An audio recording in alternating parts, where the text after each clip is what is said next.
हाँ तो कंटिन्यू करते हैं स्टूडेंट। बीच में एक स्टूडेंट का कॉल आ गया था, हम उसका कॉल रिसीव किए हैं।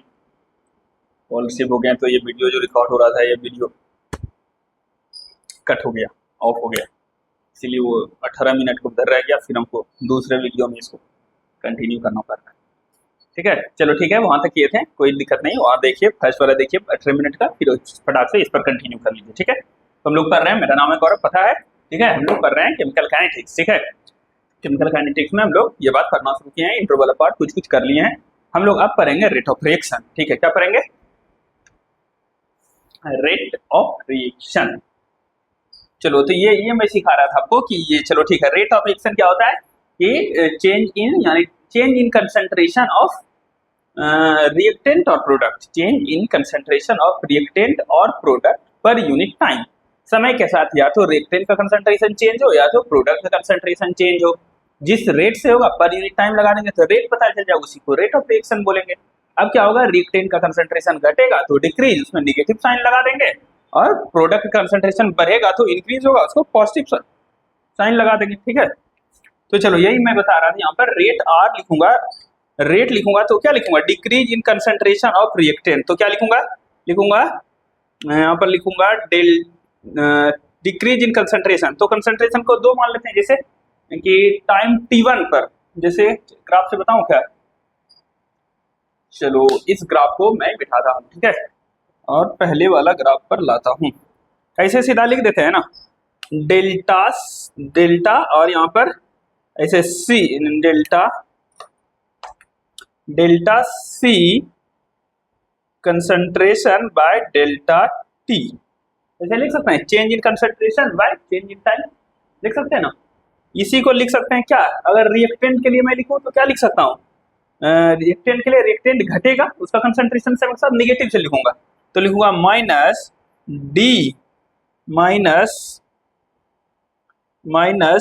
Del concentration of R. तो यहां पर क्या लिखूंगा, minus delta R by delta T. समझ में आया? या प्रोडक्ट के लिए लिखूंगा तो क्या लिखूंगा, यहाँ पर प्लस होगा और डेल्टा क्या, कंसंट्रेशन ऑफ प्रोडक्ट, यानी डेल्टा मतलब change in concentration of product bye delta T, change in time. समझ में आया? यही लिखेंगे।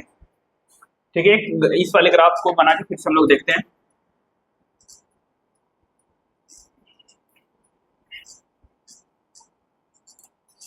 चलो देखो ग्राफ से, ये वाला ग्राफ जो बनाया था ना, किसके लिए, दिस और ये रिएक्टेंट के लिए बनाया था ना, इसके लिए रेट लिखूंगा। तो मान लो इधर क्या, इस एक्सिस पर टाइम लिए थे, इस एक्सिस पर क्या लिए थे, रिएक्टेंट का कंसंट्रेशन लिए थे ना। तो चलो पहला कोई टाइम मान लो t1। ठीक है, t1, तो t1 से चलो, तो यहाँ पर क्या है, यहाँ पर है कंसंट्रेशन, यहाँ पर जो कंसंट्रेशन है इसको मानते हैं R1। क्या मानते हैं? R1।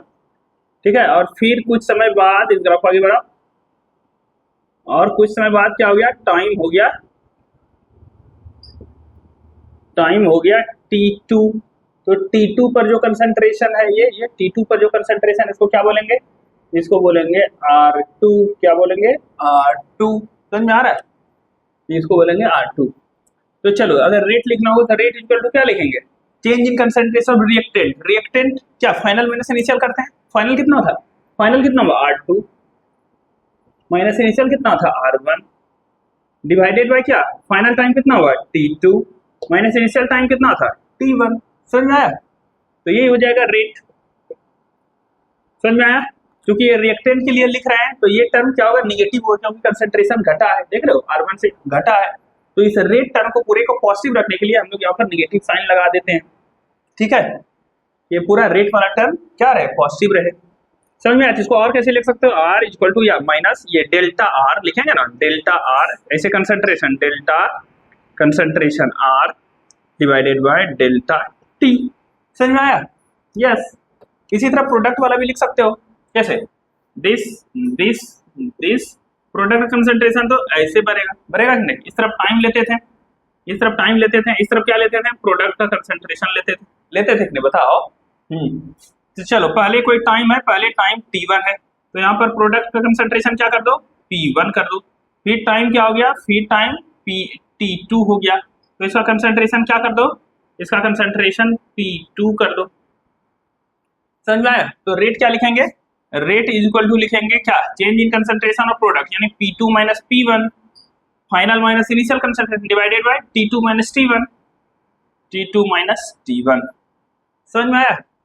और ये तो चूंकि इंक्रीजिंग हुआ तो ये टर्म पॉजिटिव ही होगा, तो यहाँ हो जाएगा R, क्योंकि P2 बड़ा है ना तो ये पूरा टर्म पॉजिटिव नहीं आएगा, तो यहाँ पर हमको निगेटिव पॉजिटिव करने की जरूरत है नहीं, ये पॉजिटिव ही रह जाएगा।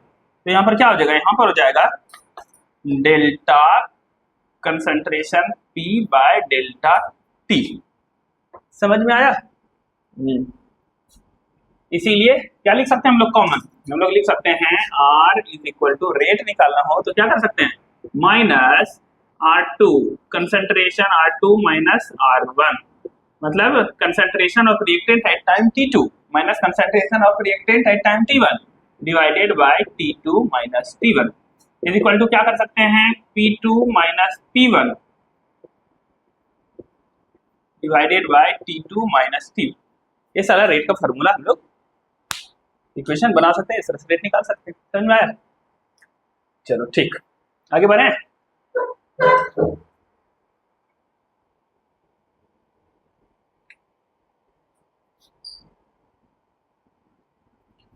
ठीक है,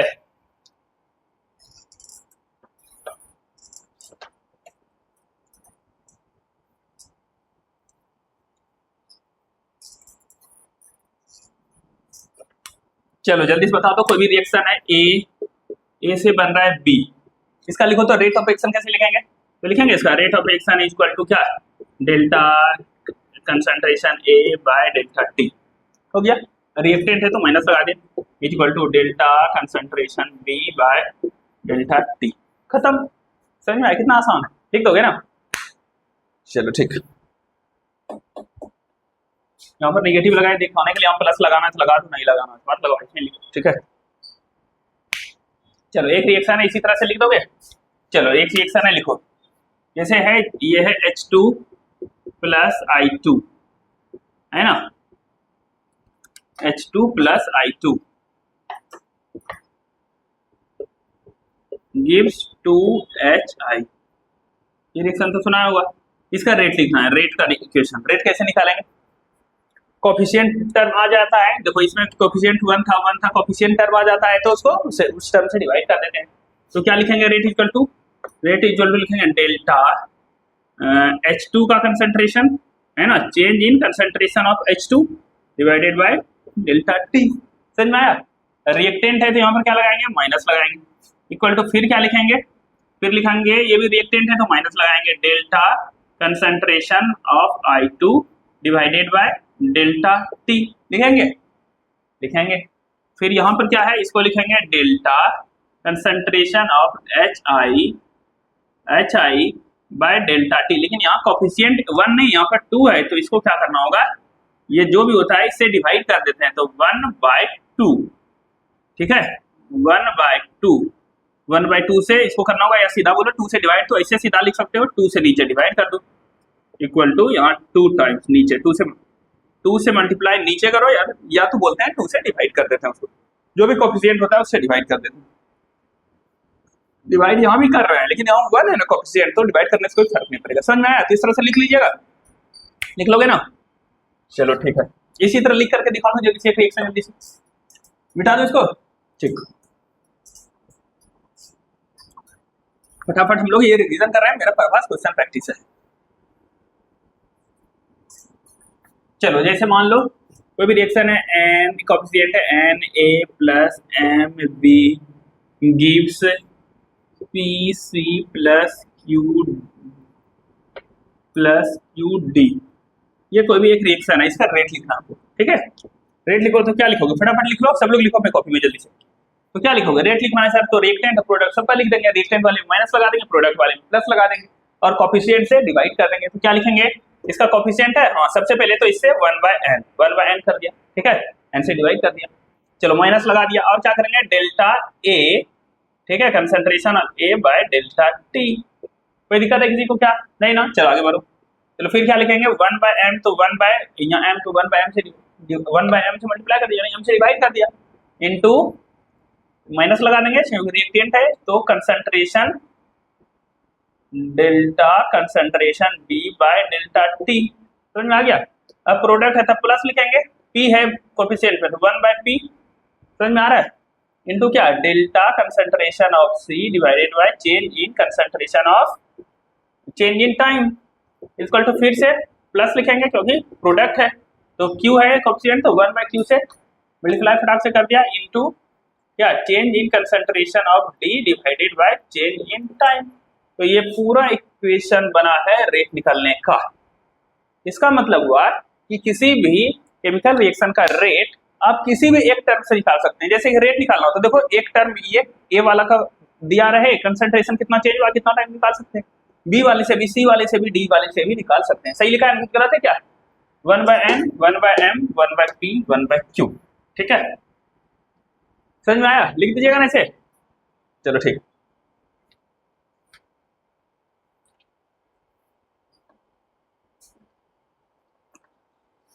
चलो इतना बात हो गया, तो अब थोड़ा सा हम लोग एक टर्म समझ लेते हैं क्या होता है एवरेज स्पीड होता है, एवरेज रेट होता है और इंस्टेंटेनियस रेट होता है।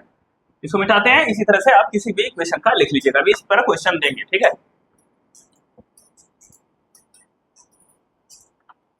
चलो देखो जैसे यही ग्राफ बनाया था, ये ग्राफ बनाया था दिस दिस दिस और ये रेक्टेंगल वाला ग्राफ बनाया था ना। तो यहाँ पर जैसे मान लो कि यहाँ लिया टाइम t1, ठीक है, ये टाइम लिया t1 और ये टाइम लिया t2 और ये t1 लिया, तो इसका कंसंट्रेशन देखेंगे, इसका कंसंट्रेशन क्या है R1, इसका कंसंट्रेशन क्या है, इसका कंसंट्रेशन है R2, समझ में आया? तो हम लोग क्या लिखेंगे, हम लोग दो रेट में दो देखने वाला है, रेट जो होगा केमिकल रिएक्शन का दो रेट हो सकता है, कौन कौन सा? एक को बोलते हैं एवरेज रेट और दूसरे को बोलेंगे इंस्टेंटेनियस रेट।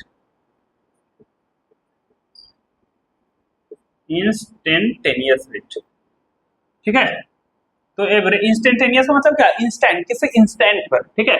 जैसे कि ये है t1 ये t2, ये दोनों जो बीच का इंटरवल हुआ इसको क्या बोलेंगे? इसको बोलेंगे t2 - t1, तब ना पता चलेगा इतना टाइम लगा, इसको बोलेंगे डेल्टा टी। डेल्टा टी का मतलब क्या हुआ? चेंजेस, बड़ा चेंजेस इस इंटरवल में चेंजेस। लेकिन हमको रेट निकालना है एकदम किसी पॉइंट पर, जैसे हमको यहाँ पर कोई भी टाइम, जैसे ये पॉइंट, जैसे ये टाइम है, इस टाइम पर हम सोचना चाहते हैं कि उस एग्जैक्ट उस इंस्टेंट पर रेट कितना है। तो इसके लिए यहाँ चले जाओ, तो इंस्टेंट के लिए यहाँ पर क्या करेंगे, तो यहाँ पर इसके लिए हम लोग निकालते हैं स्लोप, क्या निकालते हैं, ठीक है, यहाँ पर इस पॉइंट पर निकाल लेंगे स्लोप निकाल लेंगे तो भी हमको पता चल जाएगा रेट। तो हम लोग इसके लिए क्या करते हैं, इसके लिए हम लोग निकालेंगे स्लोप, क्या करेंगे, स्लोप निकालेंगे। इंस्टेंटेनियस रेट को हम लोग यहाँ पर लिखेंगे आर इंस्टेंटेनियस, समझ में? इंस्टेंटेनियस रेट निकालना है तो यहाँ पर स्लोप निकालना है, तो उसके लिए क्या करते हैं, डिफरेंशिएट कर देते हैं, जानते हो ना, डिफरेंशिएशन जो है किसी भी ग्राफ का क्या देता है, स्लोप देता है। तो इसको लिखेंगे D R by D T मतलब छोटा सा टाइम है ना, डी आर मतलब छोटा सा चेंज इन कंसंट्रेशन होगा, और यहाँ पर एवरेज रेट तो आर ए बी ऐसे लिखे हैं, रेट एवरेज। इसके लिए क्या लिखेंगे, यहाँ पर पूरा टाइम इंटरवल है, यहाँ पर क्या लिखेंगे, डेल्टा कंसंट्रेशन यार मतलब बड़ा सा चेंज है, और डेल्टा टी मतलब बड़ा सा चेंज इन टाइम है। समझ में आया कि नहीं आया? किसी इंस्टेंट पर कम समय के लिए निकालना है तो हम लोग क्या कर देंगे, कहीं पर जाकर उसका स्लोप निकाल देंगे, ठीक है। ये क्या हो गया, स्लोप हो गया, लिखा है स्लोप यहाँ पर। तो D R by D T मतलब स्मॉल चेंज इन टाइम, और डेल्टा टी, तो इस तरह से रेट निकाल लेते हैं। समझ में आया? चलो इतना अगर समझ गए तो एक क्वेश्चन दे रहा हूँ, फटाक से करो, ठीक है। बिठा दो इसको, लिखना है तो लिखो, ठीक है, समझ में आ गया होगा, रिवीजन कराना था।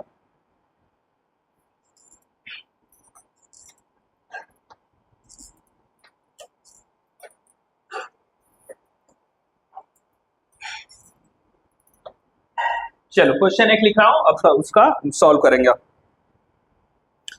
चलो क्वेश्चन मैं लिख रहा हूं, क्या है क्वेश्चन? क्वेश्चन है for a reaction 2A plus B gives C 3C, ठीक है। उसके बाद लिखा है the rate of appearance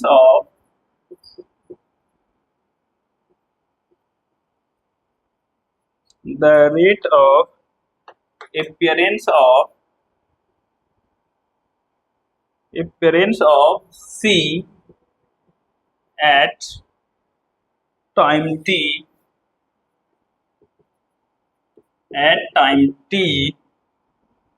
is 1.2 into 10 to the power minus 4 mole per liter per second.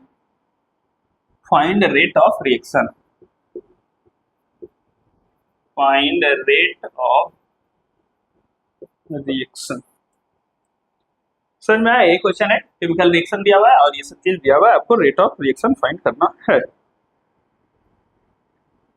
चलो देखो एक क्वेश्चन मैं कर देता हूं, उसके बाद आपको करने के लिए देंगे, ठीक है। ये जो क्वेश्चन दिया है इसको कैसे सॉल्व करेंगे? 2a प्लस b दिया है, 3c दिया है, rate of appearance of c दिया है इतना, किसी भी टाइम t पर ये रेट दिया हुआ।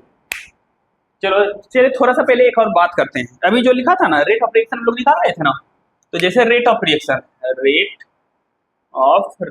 क्या इसका फॉर्मूला होता था? सिंपल सा फॉर्मूला बताओ क्या? Change in concentration of reactant और product by change in time. इसका यूनिट देखो तो क्या होगा? रेट ऑफ रिएक्शन क्या होता था? Delta change in concentration by delta T change in time. Concentration कैसे लिखते हैं? कंसंट्रेशन यानी मोलैरिटी, सोचो ना, mole per unit volume, number of moles present in 1 litre of solution. तो कंसंट्रेशन कैसे लिखते हैं? लिखते हैं मोल पर लीटर। क्या हो जाएगा? मोल पर लीटर। और नीचे डेल्टा टी क्या है? टाइम। तो यहाँ क्या हो जाएगा? टाइम का ऐसा यूनिट सेकेंड। इसीलिए रेट का यूनिट क्या हो जाएगा? रेट ऑफ रिएक्शन का यूनिट क्या हो जाएगा? यूनिट इक्वल टू मोल पर लीटर, और ये चला जाएगा ऊपर तो पर सेकेंड, तो याद रहेगा मोल पर लीटर पर सेकेंड। किसका यूनिट हुआ? रेट ऑफ रिएक्शन का यूनिट हुआ। इसीलिए देखो इन्होंने क्या लिखा है, किसी एक के लिए रेट लिखा है, रेट ऑफ रिएक्शन, सी का रेट लिखा है क्या? मोल पर लीटर पर सेकेंड। तो तुमको रिएक्शन, पूरे रिएक्शन का रेट पूछ दिया है, ठीक है। सॉल्व एक करते हैं, उसके बाद आपसे करवाएंगे, ठीक है, कीजिएगा। चलो ये तो समझ गए, इसको हटाओ, हम लोग क्वेश्चन पर आते हैं।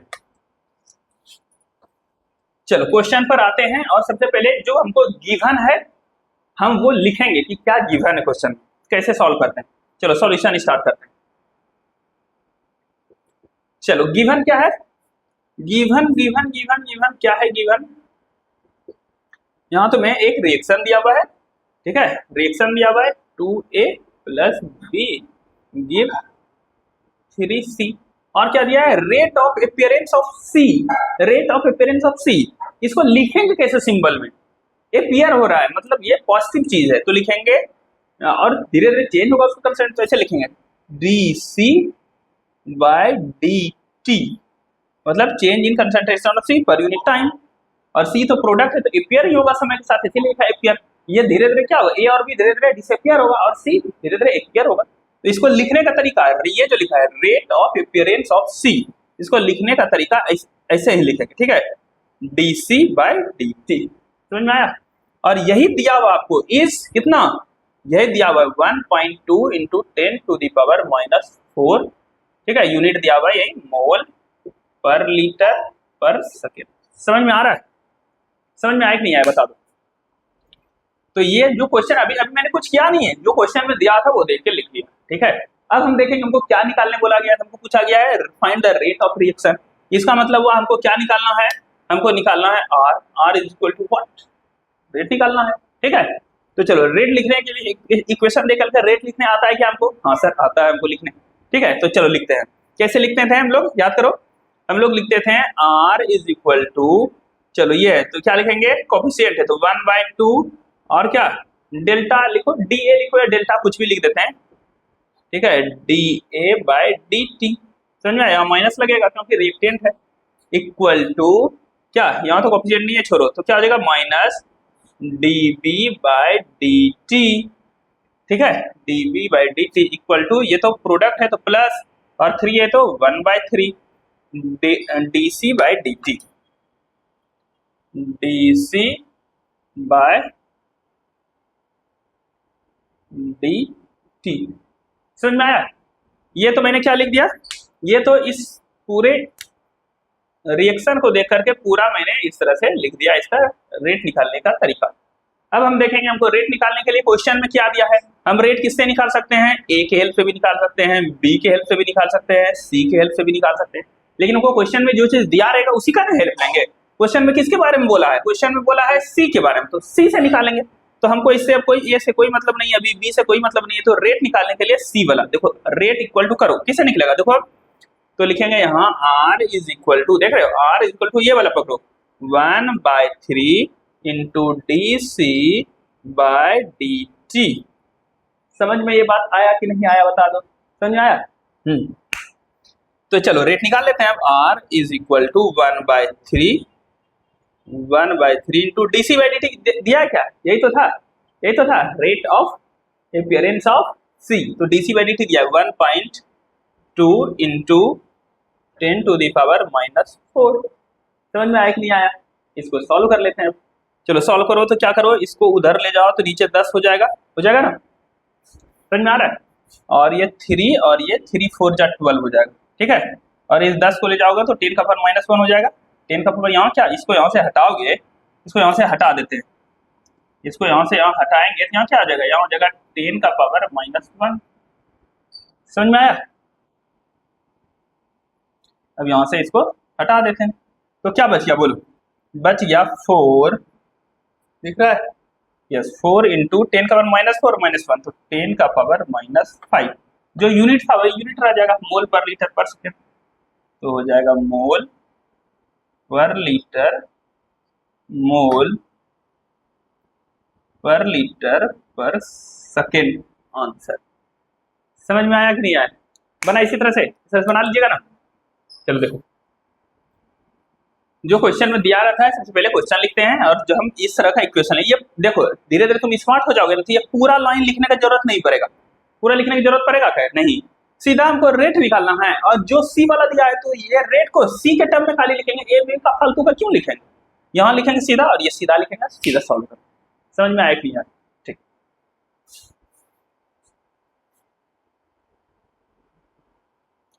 चलो इसको मिटाते हैं, एक क्वेश्चन देते हैं, अभी आप सॉल्व करो,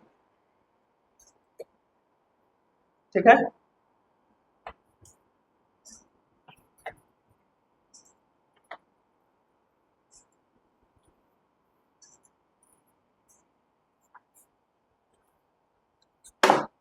चलो क्वेश्चन है,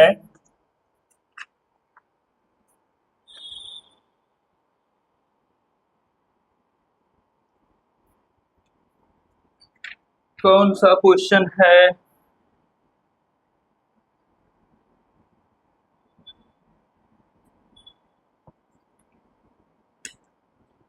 चलो क्वेश्चन में रिएक्शन दिया है, देखो क्या है, 4a + 2b gives 3c, ठीक। अब यहां पर दिया है if rate of formation of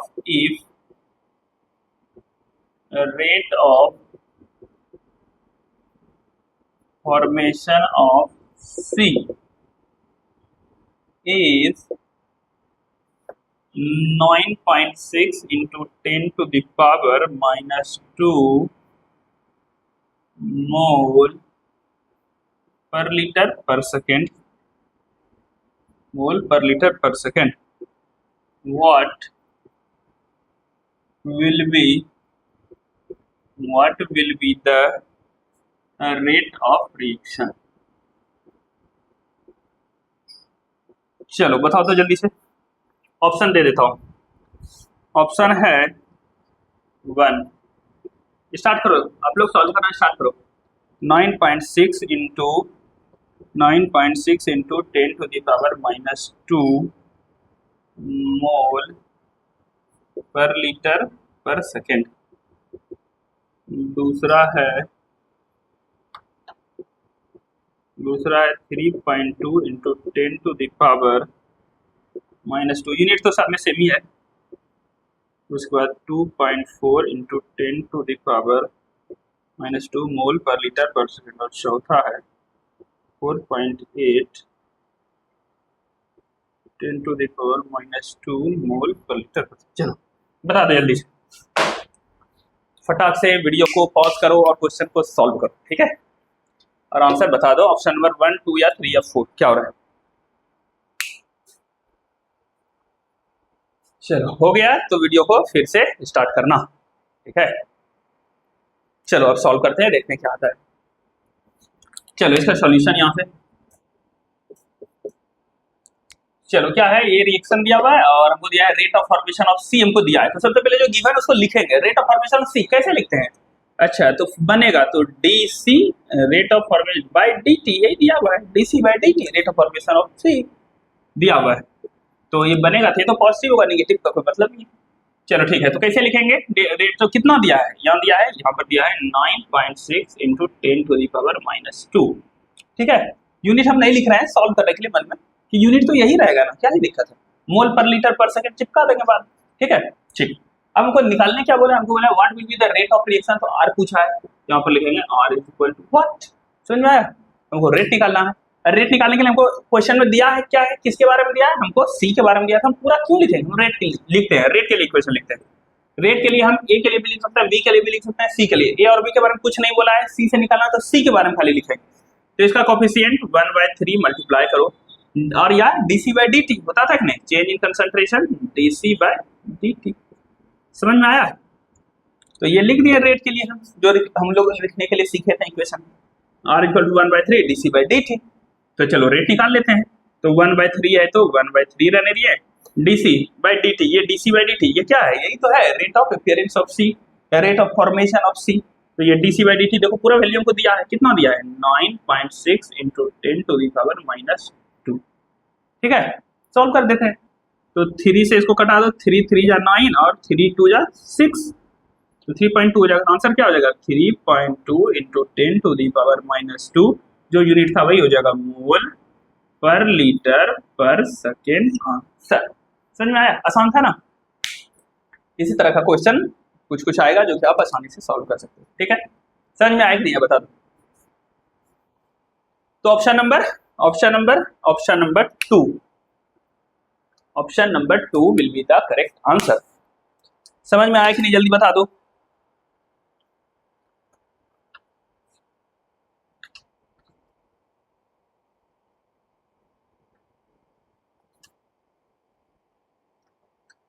ठीक, समझ में आया, आगे बढ़े,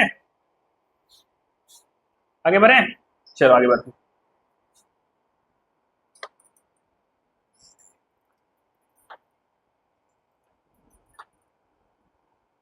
एक और क्वेश्चन बनाओगे?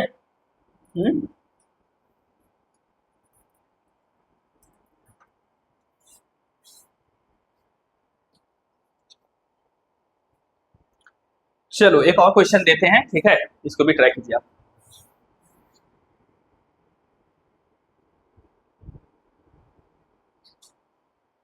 तो चलिए ये क्वेश्चन आपके सामने है, ठीक है, आप इसको ट्राई करेंगे, देखते हैं कौन सा ऑप्शन करेक्ट रहता है। 1 2 3 4, चलो देखो क्वेश्चन को देखो और ट्राई करो।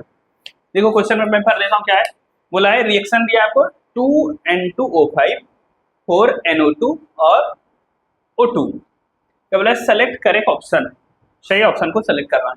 बोला है rate of formation of oxygen is same as rate of formation of NO2। दूसरा ऑप्शन है rate of disappearance of N2O5 is 2 times the rate of formation of NO2। फिर rate of formation of oxygen is 0.5 times rate of disappearance of N2O5। फिर rate of formation of NO2 is equal to rate of disappearance of N2O5। ठीक है, चलो दिमाग लगाओ, बहुत ज्यादा कुछ नहीं करना है, जो सिंपल तुम्हें रूल पता है रेट निकालने का कंसंट्रेशन वाले वैसे कर लो। चलो तो वीडियो को पॉज करो, क्वेश्चन को सॉल्व करो और आंसर को कमेंट करो।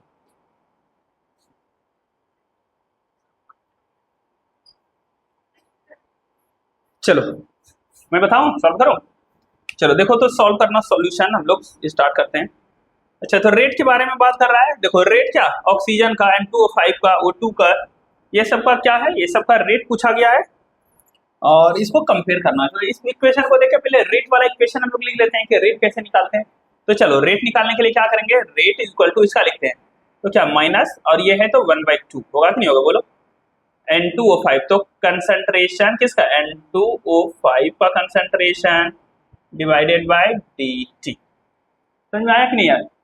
ठीक, इक्वल टू, चलो इसका तो लिखूंगा 1/4 इंटू क्या, किसका, कंसंट्रेशन ऑफ पर ऐसे concentration of NO2 change in concentration of bye change in time, ठीक है, इक्वल टू ये तो प्लस होगा तो क्या change in concentration of oxygen by change in time.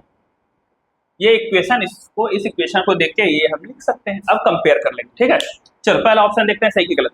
Rate of formation of O2, अच्छा यहाँ ऑक्सीजन देखना है और हमको क्या देखना है NO2 देखना है। ऑक्सीजन और NO2 इन दोनों को हमको पकड़ना है, ऑक्सीजन वाला यहाँ से पकड़ो, NO2 वाला यहाँ से पकड़ो, समझ में आ रहा है।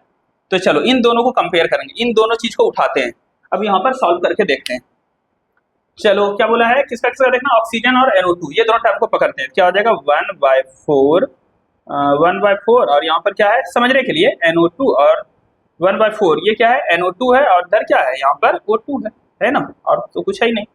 तो क्या बोला है, ऐसे पूरा ही लिख देते हैं dt/dt। क्या बोला है, rate of formation of oxygen, okay यही तो है, तो क्या बोलेंगे यही तो है DO2/dt, मतलब rate of formation of oxygen, यही है rate of formation of oxygen. क्या बोला है, equal to rate of formation of NO2, ये क्या है ये देखो तो ये है rate of formation of NO2, ये क्या है ये rate of rate of formation of NO2, ये दोनों बराबर है क्या, नहीं ये तो 1/4 टाइम्स हो गया, मतलब rate of formation of oxygen is 1/4 times rate of formation of NO2, ये तो बोल रहा है कि इक्वल है, सेम है ना। तो ये ऑप्शन तो गया काम से, तो ऑप्शन नंबर 1 नहीं हो सकता, समझ में आया। इन दोनों को पकड़ना था, इन दोनों को पकड़ लिया, तो rate of formation of oxygen किसके बराबर हुआ, rate of formation of oxygen बराबर क्या हुआ 1/4 times rate of formation of NO2, ये बोल रहा है सेम, तो नहीं गलत हो गया, पहला तो गया काम से। तो चलो इसको हटाओ, तो फर्स्ट ऑप्शन तो नहीं हो सकता है। दूसरा, rate of disappearance of N2O5 okay, rate of disappearance of N2 okay, N2 ये टर्म इसका बात कर रहा है, यही हुआ ये हुआ rate of disappearance of N2O5, हुआ कि नहीं हुआ, बोलो हुआ कि नहीं हुआ, यही हुआ rate of disappearance of N2O5 is 2 times the rate of formation of NO2। अच्छा NO2 कहां है, देखो ये है NO2 है ना, NO2, तो ये हुआ NO2, ये हुआ rate of formation of NO2, ठीक है। मतलब अब इन दोनों को कंपेयर करना है, तो इसका रेट पूछा है रेट ऑफ फॉर्मेशन ऑफ इतना, तो इसको पूछा है, तो इसको कंपेयर करने के लिए इसको अकेला करते हैं, यहाँ 1/2 है और 1/2 है, तो इसको इक्वल के इस तरफ लाएंगे तो यहाँ क्या हो जाएगा समझने के लिए, यहाँ पर 2 से मल्टीप्लाई हो जाएगा, होगा 2 से मल्टीप्लाई, तो ये अब कंप्लीटली क्या बचा रेट ऑफ, ये क्या बचा rate of disappearance of N2O5, ये किसके बराबर देखो तो, इसको अगर कट करोगे तो 2 तो क्या हो जाएगा, ये हो जाएगा half of rate of formation of NO2,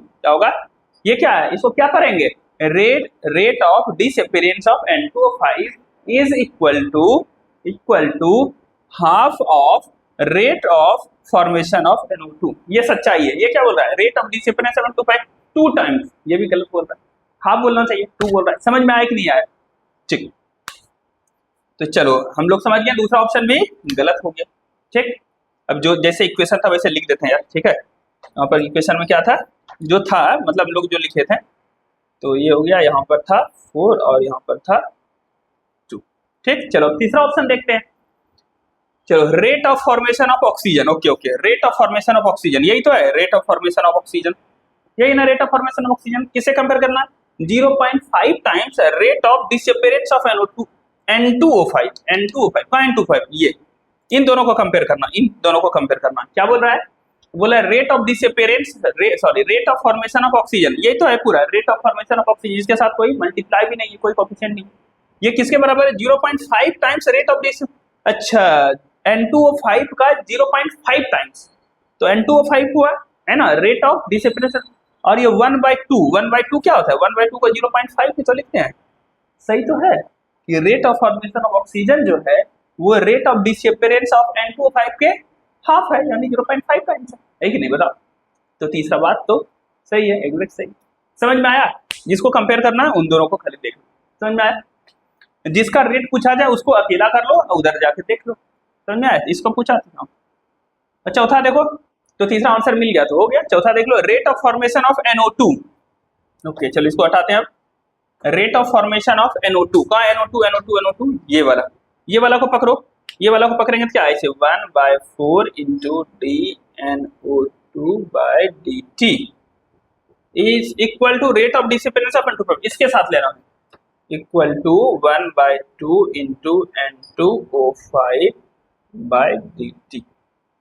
समझ में आया? क्या बोला? Rate of formation of NO2। तो NO2 को अकेला करो, रेट ऑफ फॉर्मेशन NO2 1/4, तो इधर है तो इसको लेते जाएंगे तो यहाँ क्या हो जाएगा? 4 से मल्टीप्लाई हो जाएगा 4 से मल्टीप्लाई। और ये क्या हो जाएगा? 2 2 जा 4, ये कट जाएगा। तो चलो सच्चाई अब देखो कि हो क्या रहा है। हो रहा है rate of formation of NO2 is equal to 2 times, देख रहे हो, 2 times rate of disappearance of NO2। ठीक है, NO2 जो घट रहा है उसका दोगुना है। ये क्या बोल रहा है? Rate of formation of NO2 is equal नहीं है, ये तो 2 टाइम्स है, भी गया कौन से। समझ में आया? अच्छा क्वेश्चन है। इस तरह से सबसे पहले जो भी आपको इक्वेशन दिया उसका लिख लीजिए, उसके बाद जिन दोनों को कंपेयर करने बोल रहा है उन दोनों को वहां से उस इक्वेशन से उठाइए और कंपेयर कर लीजिए। सही है तो सही, गलत है तो गलत।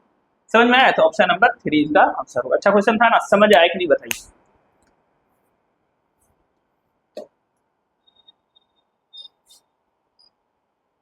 समझ में आया?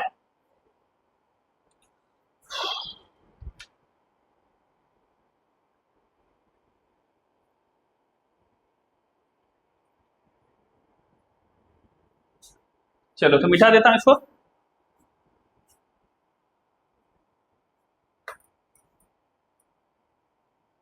मिटाऊं?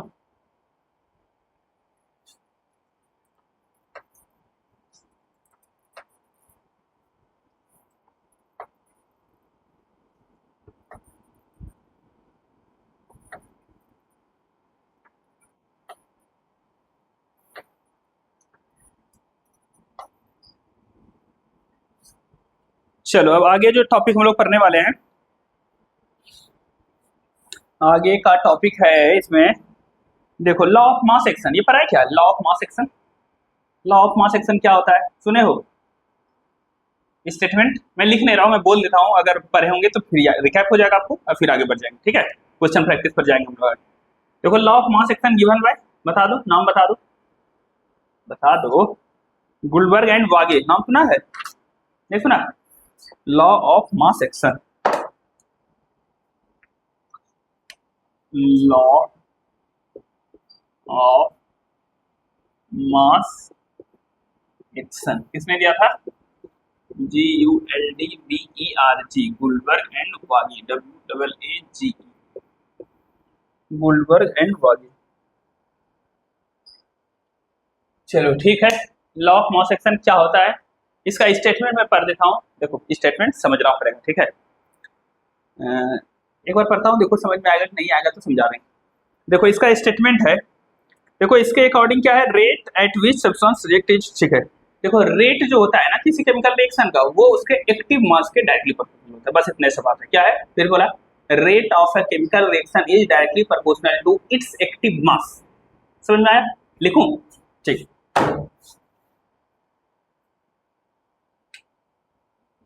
Rate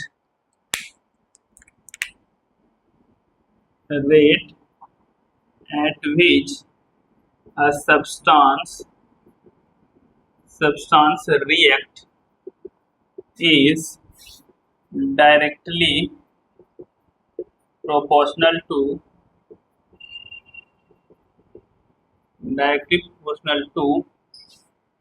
its active mass.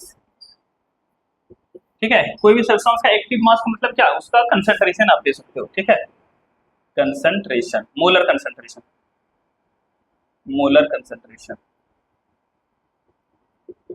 नहीं मोलैरिटी। ठीक है, तो क्या बोल रहा है कि कोई भी सब्सटेंस जो रिएक्ट करता है वो अपने एक्टिव मास, ज्यादा एक्टिव मास होगा तो ज्यादा तेजी से रिएक्ट करेगा ना, रेट एट विच। समझ में आया? ये है, ये बात है। लेकिन और क्या है इंपॉर्टेंट बात अब ये है। ठीक है, अब दूसरा पॉइंट जो इसका इंपॉर्टेंट है, सुनिएगा समझिएगा, ये मैं बोलूंगा एक बार में आपको समझ में नहीं आएगा। ठीक है, ध्यान से सुन। चलो अब देखो, अब ये दूसरा पॉइंट इसमें स्टेटमेंट जो ये कह रहा है रेट ऑफ रिएक्शन के बारे में, सुनो ध्यान से। Rate of reaction is directly proportional to rate of reaction is directly proportional to the product of molar concentration raise to powers equal to number of participating. कुछ नहीं समझ में तुमको आया? चलो देखो इसको लिखते हैं फिर समझाते हैं। ये समझिएगा तो आपको रेट लाइक इक्वेशन बहुत आसानी से समझ में आ जाए। क्या बोला? दूसरा स्टेटमेंट है rate of reaction rate of reaction is directly proportional to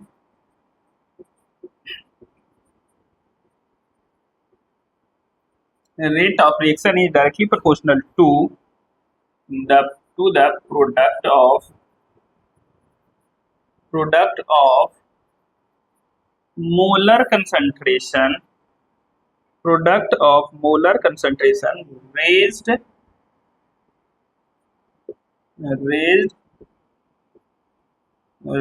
to the power equal to the number of participating molecules।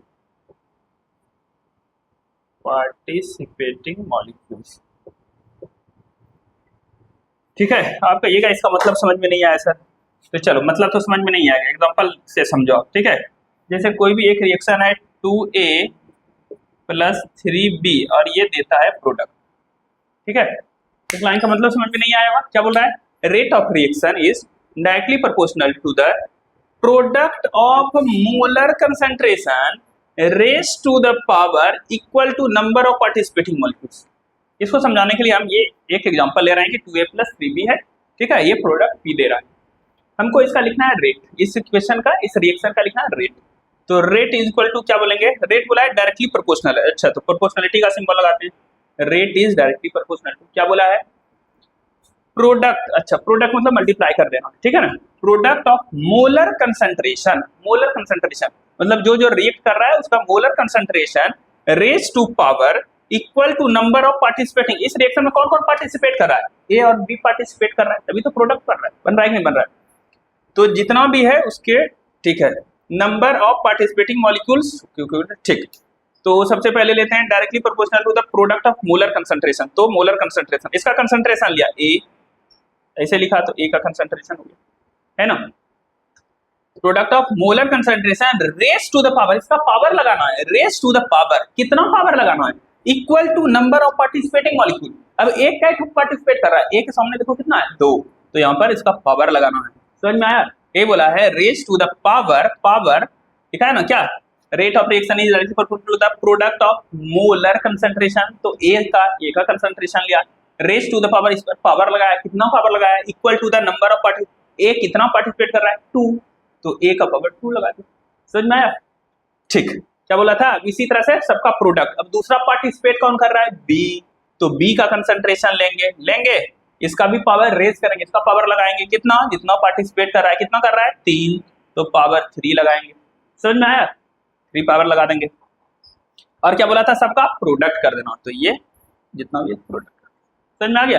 तो यही है रेट ऑफ रिएक्शन। ये कौन बता रहा है? बोल रहा है लॉ ऑफ मास एक्शन। किसने दिया था? गुल्डबर्ग एंड वागे के अकॉर्डिंग। क्या सबसे पहले इन्होंने बोला कि कोई भी सब्सटेंस जो रिएक्ट करता है, वो उसके एक्टिव मास के डायरेक्टली प्रोपोर्शनल होता है ना, लिखा है रेट, जिस रेट से कोई भी सब्सटेंस रिएक्ट कर, rate at which substance react is directly proportional उसके एक्टिव मास से। ठीक है, एक्टिव मास का मतलब क्या? उसका कंसंट्रेशन, मोलर कंसंट्रेशन को ही एक्टिव मास कहते हैं। अब किसी भी रिएक्शन का रेट कैसे निकालते हैं? रिएक्शन के रेट निकालने के लिए rate of reaction is directly proportional to product of molar concentration raise to power equal to number of participating molecules. समझ में आया? समझ में आया? Rate of reaction is directly proportional to क्या? मोलर कंसंट्रेशन, यानी एक्टिव मास, यही है एक्टिव मास, मोलर कंसंट्रेशन। देखो यार, मोलर कंसंट्रेशन को एक्टिव मास बोले हैं, तो एक्टिव मास से हुआ ना, तो क्या? Molar concentration raise to power equal to number of participating molecules. ये समझ में आया? चलो अब इसको सॉल्व करोगे तो क्या करोगे? तो इसको करोगे तो आर प्रोपोर्शनलिटी का साइन हटाओगे ना, तो यहाँ पर कोई कांस्टेंट के ला दोगे और क्या हो जाएगा? e का पावर 2 b का पावर 3। समझ में आया? तो बताओ, ये सब जो तुमने लिखा है, ये लिखा ना, और यहाँ k क्या है? इसी k को हम लोग बोलते हैं रेट कांस्टेंट। क्या बोलते हैं? रेट कांस्टेंट, क्योंकि रेट निकाल रहे थे ना रिएक्शन का, उसके लिए कांस्टेंट है, इसीलिए इसको बोलते हैं रेट कांस्टेंट। इसी को बोलते हैं वेलोसिटी कांस्टेंट। ठीक है, ये सब नाम इसका देते हैं। समझ में आया? बताओ, ये तो तुम देख करके बताओ, ये इसको देखने के लिए तुमको एक्सपेरिमेंट कराना होगा कि कोई भी रिएक्शन खाली देख के बता दीजिए। खाली रिएक्शन देख के बता देंगे, क्योंकि रिएक्शन में दिख जाएगा कई ठो रिएक्ट कर रहा है। तो ये जो है रेट ऑफ रिएक्शन निकालने का ये क्या हुआ, ये थ्योरेटिकल पर्पस हुआ, थ्योरेटिकल मेथड, खाली थ्योरी हुआ, थ्योरेटिकल, स्पेलिंग देखना, थ्योरेटिकल मेथड, थ्योरेटिकली, थ्योरेटिकली ऐसे लिखें, सिर्फ ये थ्योरेटिकली बताया कि ऐसा होता है, ऐसे रेट निकाल सकते हैं थ्योरेटिकली, समझ में आया। लेकिन रियल में क्या है, चलो अब रियल पर आते हैं, रियल पर आएंगे तो वो जाएगा रेट लॉ इक्वेशन, क्या हो जाएगा, रेट लॉ इक्वेशन। तो चलो ये थ्योरी में दिखा, अच्छा यहाँ पर क्या है, ए 2 है तो 2 पावर लगा दिया, यहाँ बी कितना है 3 तो 3 पावर लगा दिया, लेकिन ये रियलिटी नहीं है, ये सिर्फ थ्योरी है। अब देखो सच्चाई में होता क्या, जब हम लोग एक्सपेरिमेंट कराते हैं तो तुम लोग पढ़ा होगा ना लिमिटिंग रिएजेंट वाला कॉन्सेप्ट, ऐसा है कि पूरा कोई अगर ए अगर लिमिटिंग रिएजेंट होगा तो ये पहले खत्म हो जाएगा, तो बी 3 का 3 यूज हो पाएगा क्या, बताओ तो नहीं ना, तो नहीं ना हो पाएगा, तो यहाँ ए और ए का पावर 2 और 3 नहीं होगा ना। तो ये थ्योरी है सिर्फ, ऐसे थ्योरेटिकली है, लेकिन प्रैक्टिकली क्या होगा, प्रैक्टिकली जब एक्सपेरिमेंट हम लोग करेंगे तभी हमको पता चलेगा अच्छा ए कितना यूज हुआ है, बी कितना यूज हुआ है, समझ में आया। प्रैक्टिकली एक्सपेरिमेंट करेंगे तब हमको ये वैल्यू पता चलेगा कि ये कितना होगा, समझ में आया। तो जो प्रैक्टिकली जो एक्सपेरिमेंट करके जो वैल्यू पता करते हैं वो उसमें लिखते हैं, तो वो लिखते हैं रेट लॉ इक्वेशन, ठीक है। इसको मिटा दो,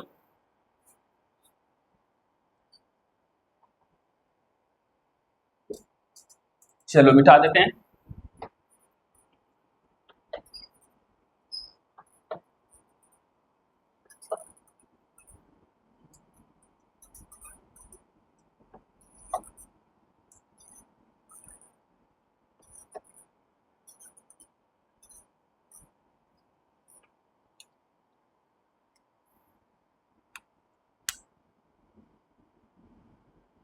चलो अब पढ़ेंगे रेट लॉ इक्वेशन, क्या पढ़ेंगे, rate law equation.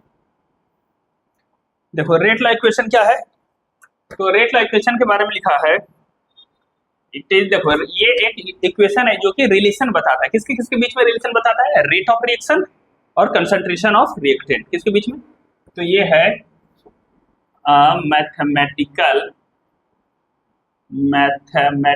Expression, mathematical expression which gives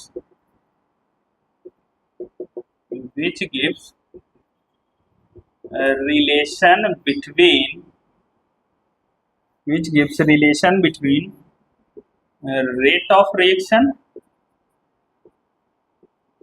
and concentration of reactants,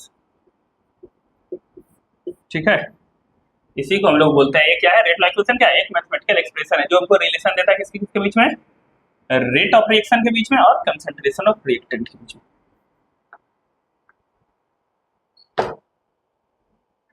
ठीक है, चलो इसको समझने के लिए कोई भी एक इक्वेशन ले लेते हैं, ठीक है। कोई भी एक इक्वेशन जैसे ले लो, ये वाला Na प्लस Mb, ठीक है, गिव्स CnAmP, PC और QD, ये इक्वेशन ले लिए, इसको अच्छा ले लेते हैं P। तो क्या है, एक मैथमेटिकल एक्सप्रेशन है जो कि रिलेशन बताता है हमको किसके किसके बीच में, रेट ऑफ रिएक्शन, इस रिएक्शन का रेट क्या होगा, और कंसंट्रेशन ऑफ रिएक्टेंट, ये जो रिएक्टेंट है इसका कंसंट्रेशन क्या होगा।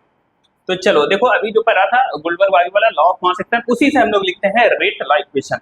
तो यहाँ पर अगर रेट लिखेंगे तो क्या हो जाएगा, रेट ई, जैसे लिखते हैं रेट इज डायरेक्टली प्रोपोर्शनल, लेकिन प्रोपोर्शनलिटी हटाते हैं तो कांस्टेंट आ जाता है, यहाँ पर लिख देते हैं के। अगर तुम क्या लॉ ऑफ मास एक्शन लगाते हैं तो क्या लिखते हैं, लिखते ए का पावर एन लिखते हैं ना, और क्या लिखते बी का पावर, कहता था ना क्या लॉ ऑफ मास एक्शन कहता था ना, rate of reaction is directly proportional to product of molar concentration raise to power equal to number of participating molecules. ये है product of molar concentration raise to power number of participating molecules. तो A का molecules n है तो n हो जाता, अब B का कंसंट्रेशन m है तो m हो जाता, ये तुम लिखते रेट ऑफ रिएक्शन। लेकिन ये क्या है, ये तो थ्योरी है ना, यहाँ से देख के लिख देते हो, जब एक्सपेरिमेंट कराते हैं तो ऐसा ये पावर n होगा और m होगा, ये जरूरी नहीं है, इससे ज्यादा तो नहीं हो सकता, मतलब रिएक्शन जब होगा तो इससे कम में मॉलिक्यूल जितना है उससे कम में रिएक्ट कर सकता है, ज्यादा तो है ही नहीं तो कौन से करेगा। तो रियलिटी क्या है, ये कहाँ से आया, ये है थ्योरी, ये थ्योरी कहाँ से आया, ये कौन कहता है? ये कहता है लॉ ऑफ मास एक्शन। कौन कहता है? Law of mass action. लेकिन बाय एक्सपेरिमेंट, बाय एक्सपेरिमेंट, जब एक्सपेरिमेंट कराए ना तो क्या पता चला कि रेट जो है ये कांस्टेंट है।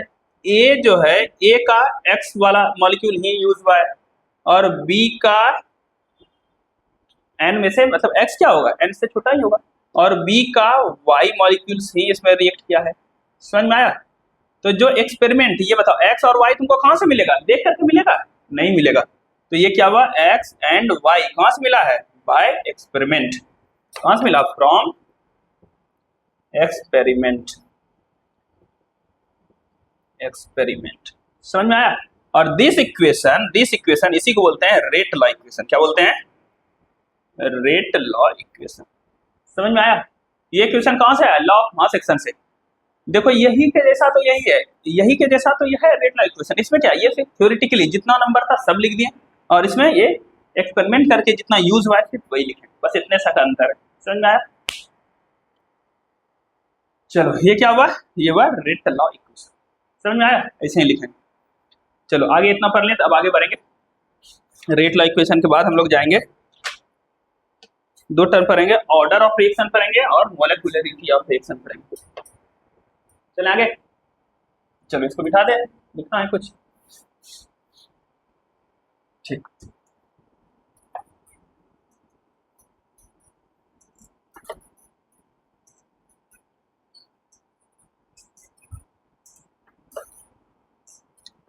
चलो जैसे अभी क्या लिखा था? अभी लिखा था रेट लॉ इक्वेशन, लिखा था ना? रेट लॉ इक्वेशन क्या लिखा था? रेट लॉ इक्वेशन लिखा था, क्या लिखा था? रेट इज इक्वल टू के इंटू ए का पावर एक्स और बी का पावर वाई। ठीक है? और हम लोग इधर क्या लिए थे? ऐसे लिए थे N A plus M B gives P C plus Q D. ठीक है? तो हम बोले थे इस एन का सिर्फ एक्स पार्ट ही यूज हुआ था, एम का सिर्फ वाई पार्ट ही यूज हुआ था, इसीलिए हम लोगों ने रेट लॉ इक्वेशन ऐसा लिखा था ना? ठीक, अब ये रेट लॉ इक्वेशन से हम लोग क्या करेंगे? हम लोग देखेंगे, हम लोग पढ़ेंगे ऑर्डर। क्या पढ़ेंगे? ऑर्डर।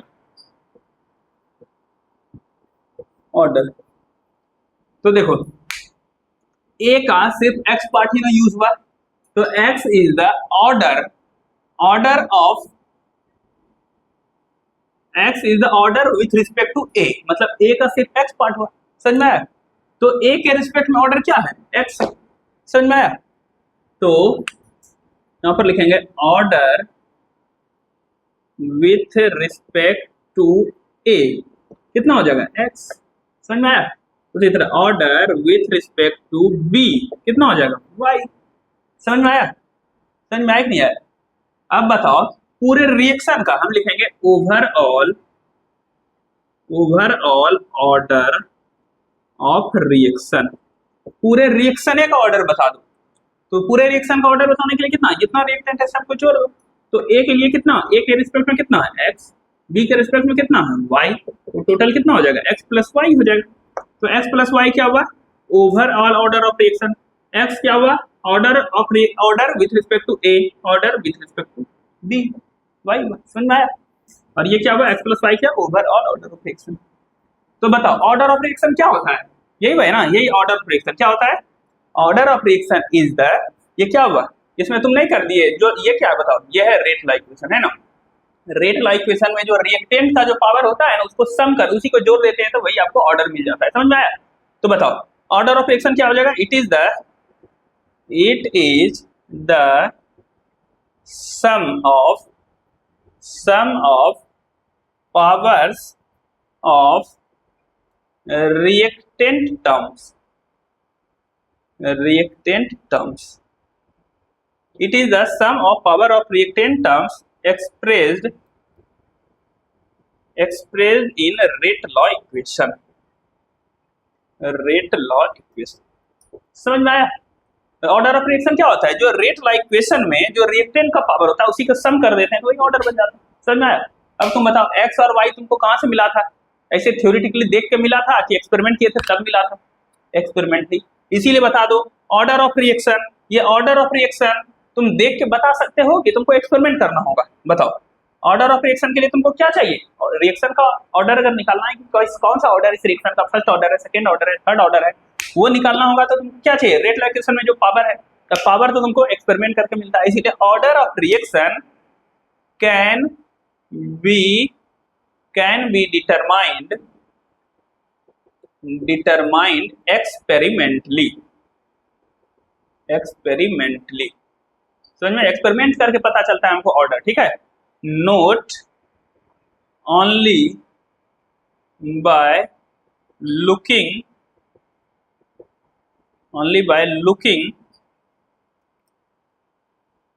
द, दिख रहा है, looking the stoichiometry of reaction. समझ में आया? रिएक्शन का कोएफिशिएंट स्टोकियोमेट्री देख करके आपको ऑर्डर नहीं पता चलेगा, वो एक्सपेरिमेंट देख करके करना होता है। समझ में आया? ये बात समझ में आया कि नहीं? बताओ ऑर्डर समझ में आया कि क्या होता है? ऑर्डर अगर निकालना हो तो क्या लिख दो? रेट लॉ इक्वेशन लिख दो। रेट लॉ इक्वेशन में जितना पावर आ रहा है सब रिएक्टेंट की पावर को जोड़ दो, तुम्हें ऑर्डर मिल जाएगा।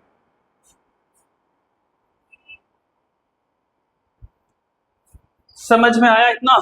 कुछ नोट करना है? नोट कर लो।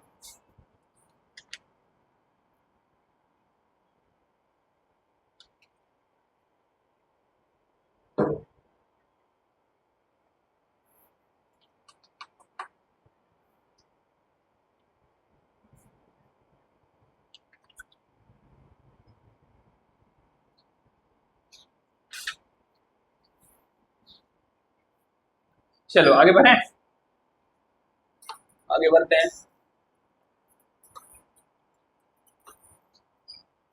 ऑर्डर ऑफ रिएक्शन समझ में आया कि ऑर्डर क्या होता है? ऑर्डर लिखने के लिए कौन सा इक्वेशन चाहिए? रेट लॉ इक्वेशन चाहिए। उसमें जितना भी रिएक्टेंट का पावर होगा सबको जोड़ देंगे। चलो तो ऑर्डर ऑफ रिएक्शन पहले तो पता चला क्या? एक्सपेरिमेंटली पता चलेगा, एक्सपेरिमेंटली। दूसरी बात, ये ऑर्डर जो हो सकता है निगेटिव भी हो सकता है, पॉजिटिव भी हो सकता है, फ्रैक्शनल भी हो सकता है, होल नंबर भी हो सकता है। समझ में आ गया? चलो इतना सारा बात है। चलो एक टर्म थोड़ा सा बता देते हैं कि types of reaction. Types of reaction, कितने तरह का रिएक्शन होता है? Based on number of steps. मतलब कि उस रिएक्शन एक स्टेप में होगा कि एक से ज्यादा स्टेप में होगा। दो तरह का रिएक्शन होता है, एक को बोलते हैं एलिमेंट्री रिएक्शन और दूसरे को बोलते हैं कॉम्प्लेक्स रिएक्शन। क्या बोलते हैं? Complex reaction. तो ये क्या हो जाएगा? ऐसा रिएक्शन जो एक ही स्टेप में हो जाए, completes in one step only. एक स्टेप में अगर कंप्लीट हो जाएगा तो उसको आप बोलेंगे एलिमेंट्री रिएक्शन, ठीक है? और कंप्लीट्स इन मोर देन वन स्टेप, एक से ज्यादा स्टेप में अगर कंप्लीट होगा तो हो जाएगा कॉम्प्लेक्स रिएक्शन। समझ में आया? तो ये ऑर्डर जो है किसी भी रिएक्शन का जो ऑर्डर है ये applicable for both elementary as well as complex reaction. समझ में? ऑर्डर जो है एलिमेंट्री रिएक्शन के लिए भी एप्लीकेबल है और कॉम्प्लेक्स रिएक्शन के लिए भी एप्लीकेबल। इसका वैल्यू निगेटिव भी हो सकता है, negative, positive, fractional, whole number सब हो सकता है। समझ में आया? तो इतना बात अगर समझ गया तब दूसरा एक टर्म समझेंगे, मॉलिक्यूलरिटी ऑफ रिएक्शन। ये क्या होता है? मिटा दो, लिखना है कुछ? चलो ठीक।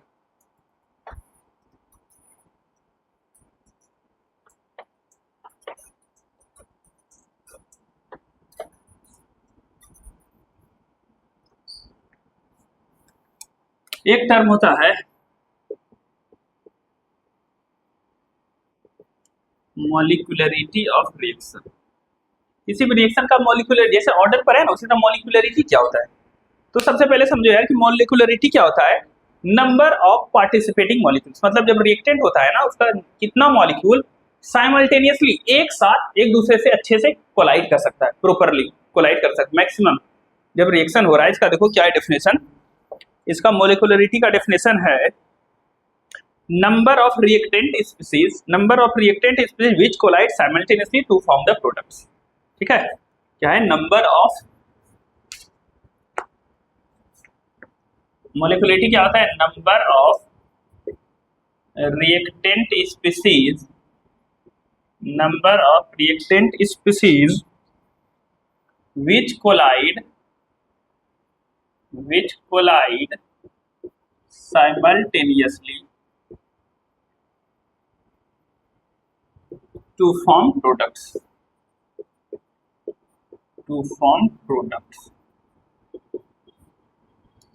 ठीक है। मतलब कि कितना स्पीसीज, जैसे 1 2 3 है, मतलब वो टकराएगा है ना, ऐसा कुछ होगा तो प्रोडक्ट बनेगा। तो एक साथ कितना मॉलिक्यूल्स आपस में टकरा सकता है। तो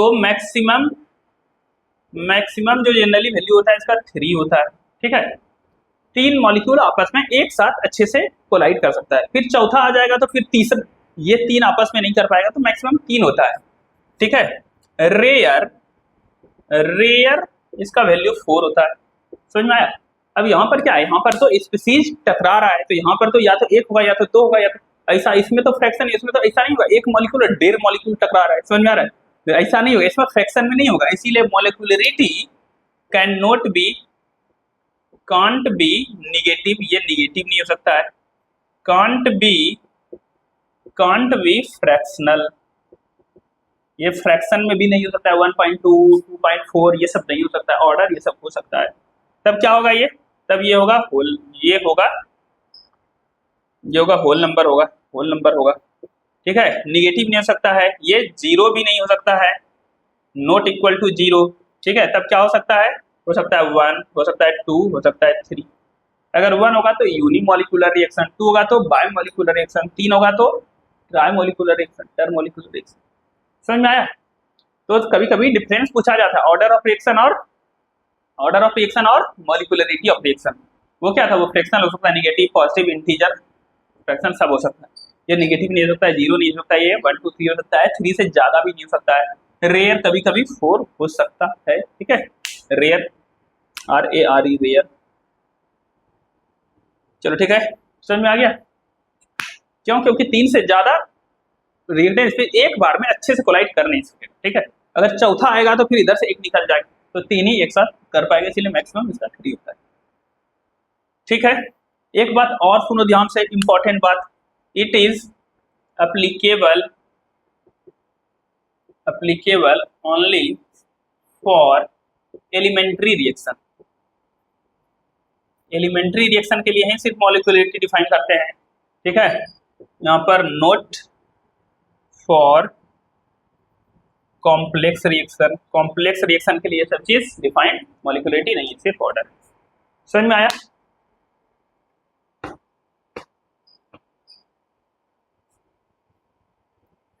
ठीक, इतना बात समझ में आ गया। चलो आगे बढ़ते हैं। चलो एक इंपॉर्टेंट बात बता रहे हैं, सुनो ध्यान से।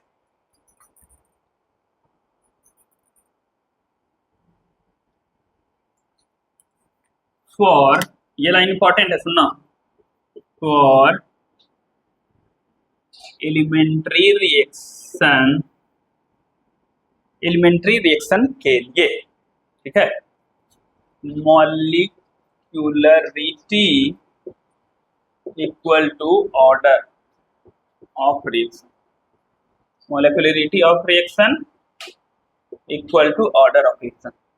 एलिमेंट्री रिएक्शन जो एक ही स्टेप में हो जाता है ना, सीधा दिया सीधे प्रोडक्ट बन गया। ठीक है, एक ही स्टेप में हो गया तो उसका मॉलिक्यूलरिटी, उसका ऑर्डर क्या हो जाएगा, इक्वल हो जाएगा। ठीक है, कोई भी रिएक्शन जैसे मान लो, ठीक है। और एक बात क्या, इसमें आपको ऑर्डर, इसका जो ऑर्डर निकाला for elementary reaction, order is equal to इसमें जो रिएक्टेंट का कोफिशिएंट होगा ना, उसको सिंपली ऐड कर दिएगा तो ऑर्डर मिल जाएगा। Order is equal to sum of coefficient of reactants, ठीक है। जैसे क्या, जैसे लिख लो a plus 2b gives c, और मैं यहाँ पर लिख दूं, क्या लिख दूं, यहाँ पर लिख दूं एलिमेंट्री रिएक्शन,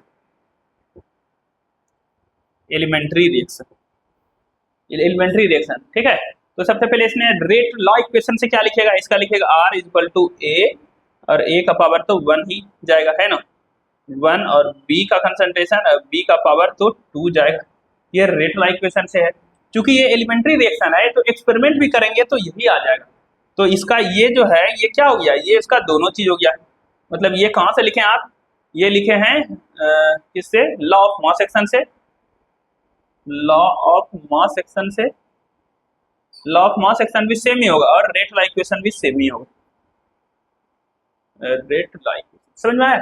एलिमेंट्री रिएक्शन के लिए अलग नहीं होता, मतलब एक्सपेरिमेंट करके जो अलग वैल्यू आता था ना वो नहीं आएगा, वो सेम ही हो जाएगा जो कोफिशिएंट रहेगा, समझ में आया। तो इसीलिए इसका जब लिखना होगा ऑर्डर तो क्या हो जाएगा, ऑर्डर क्या हो जाएगा, जो इसका कोफिशिएंट है देखो ना, पावर को जोड़ो 1 और 2, तो ये तो इसका कोफिशिएंट 1 और 2, और ये equal to 1 plus 2 equal to 3, तो ये ऑर्डर 3 ऑर्डर हो जाएगा, समझ में आया। एलिमेंट्री रिएक्शन के लिए मॉलिक्यूलरिटी ऑर्डर सेम ही होता है, और वहां पर जो रिएक्शन है उसका कोफिशिएंट देखोगे, सम कर दोगे तो सीधा तुमको मिल जाएगा ऑर्डर, समझ में आ गई है। चलो और कुछ इंपॉर्टेंट बात,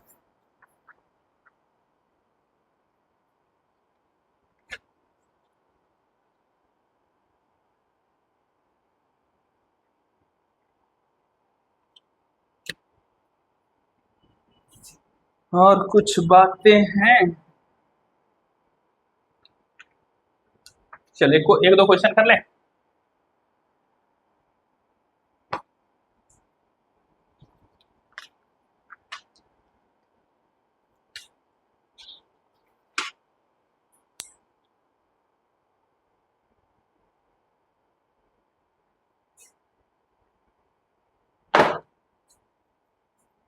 चलो इसको मिटाते हैं।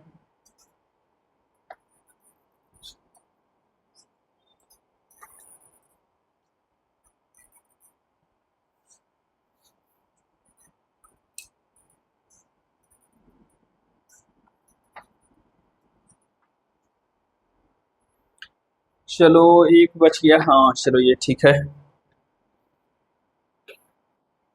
ये क्वेश्चन आप करो जल्दी से।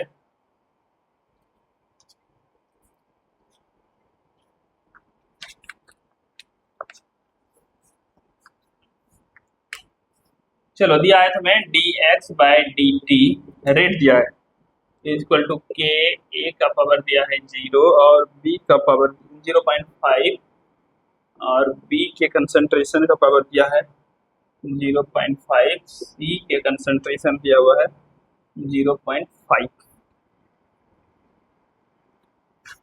चलो क्वेश्चन पूछा है what will be the order of reaction. इससे आसान कुछ हो सकता है क्या, देखो ये रेट लाइक इक्वेशन नहीं दिया, ये रेट है dx बाय dt, रेट होता है समझ में ना, a और b और c के रिस्पेक्ट दे दिया। बता दो, बोले था ऑर्डर क्या होता है, it is the sum of power of reactant, है ना, इन रेट लाइक इक्वेशन दिया है। ऑर्डर में जल्दी बता दो, हलवा है क्वेश्चन। ऑप्शन तुमको दिया है 1, 1.5, 0 और 2, 1, 2, 3, 4 ऑप्शन नंबर। चलो कमेंट में जल्दी बताओ, ऑप्शन बोलो जल्दी से बता दो। तो हो गया, चलो ऑर्डर निकाल दो। इसमें क्या है, ऑर्डर इज इक्वल टू सब कंसंट्रेशन को जोड़ देंगे, 0.5 प्लस 0.5 प्लस 0.5, 0.5, 0.5 क्या आ जाएगा, 1.5 will be the answer, option number 2। खत्म हो गया, हलवा क्वेश्चन था।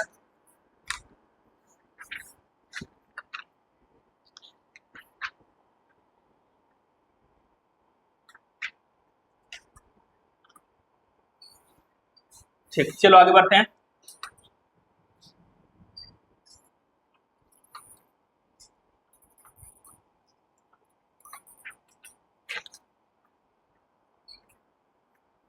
चलो ये क्वेश्चन है, चलो क्वेश्चन है तुम्हें दिया है, एक दिया है रेट दिया है, रेट लाइक क्वेश्चन, रेट दिया है K और Cl2 ये है, और यहाँ पर लिखा है NO और यहाँ लिखा है 2, ठीक है। चलो बताना है तुमको, क्या क्या बताना है, बताना है find order, order with respect to chlorine, ठीक है, order with respect to NO, उसके बाद overall, overall order of reaction, ये 3 चीज बताना, जल्दी बता दो, ठीक है, बता दो। तो रेट ला इक्वेशन दिया है, उसको देख करके बताते हैं, जल्दी से उड़ाओ इसमें क्या है। चलो हो गया, वाह, चलो order with respect to Cl2, तो Cl2 का पावर कितना है 1, कुछ नहीं तो 1, तो 1 हो गया answer. Order with respect to NO, NO का कितना है 2, तो 2 हो गया। ओवरऑल ऑर्डर, तो जितना पावर था सबको जोड़ दे, तो कुछ नहीं तो 1 है, तो क्या हो जाएगा 1 + 2 = 3, आंसर। समझ में आया, आसान क्वेश्चन था, ठीक। आगे बढ़े, एक अच्छा क्वेश्चन देते, बनाओ, बन जाएगा, फराज में बन जाएगा, बिठा दो। चलो भाई आगे बढ़ो।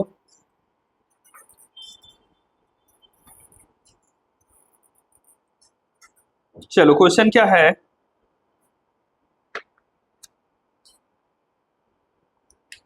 क्वेश्चन यहाँ पर है H2 + I2 gives 2HI, ठीक भाई, यहाँ पर लिखा हुआ है एन एलिमेंट्री रिएक्शन। चलो अब क्वेश्चन बोल रहा है if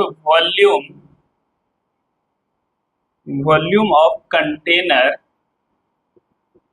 volume of container containing gaseous mixture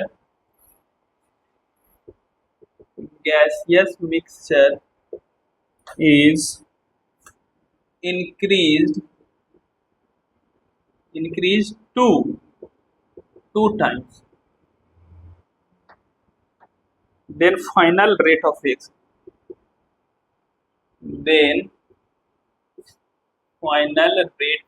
reaction,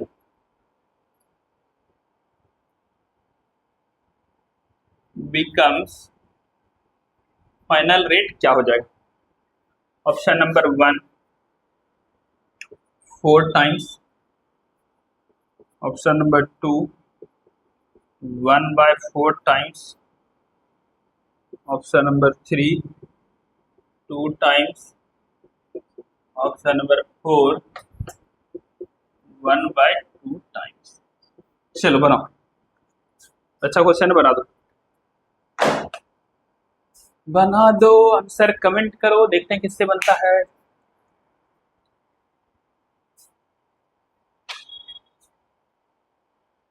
ton, टन, टन।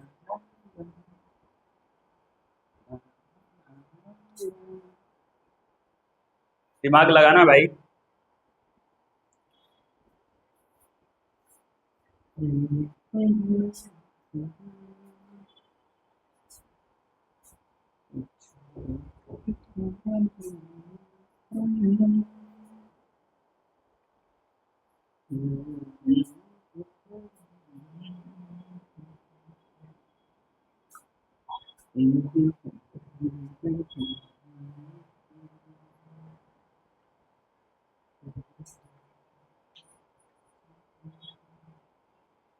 बना रहे हो, दिमाग लग रहा है, बनाओ इसको। देखो थोड़ा हिंट दे देते हैं, वो क्या, ये एलिमेंट्री रिएक्शन है, इससे तुम क्या लिख लेना, रेट ला इक्वेशन लिख लेना, ठीक है, रेट ला इक्वेशन से ऑर्डर तुमको पता चल जाएगा। बोले थे एलिमेंट्री रिएक्शन का कोएफिशिएंट से सीधा ऑर्डर मिल जाता है, समझ में आया। उसके बाद सुनो, और इसमें क्या क्या है, इस क्वेश्चन ने क्या क्या है, वॉल्यूम ऑफ कंटेनर को क्या कर दिया है 2 टाइम्स कर दिया है, ठीक है। लेकिन तुम सोचो, तुमको रेट निकालना है, क्या निकालना है, रेट निकालना है, फाइनल रेट निकालना है ना, तो तुम रेट ला इक्वेशन लिखोगे, ठीक है। तो रेट ला इक्वेशन लिखोगे, क्या लिखेंगे, R = K, ये तो रेट कांस्टेंट क्या आएगा, रिएक्टेंट क्या H2, तो H2 इसका पावर क्या हो जाएगा, कुछ नहीं तो 1 होगा, और I2 का पावर क्या हो जाएगा, कुछ नहीं तो 1 हो जाएगा, है ना। यहाँ एलिमेंट्री रिएक्शन एक स्टेप में हो रहा है तो सीधा 1, ये क्या है, रेट ला इक्वेशन है। वन ही हो जाएगा दोनों, समझ में आया।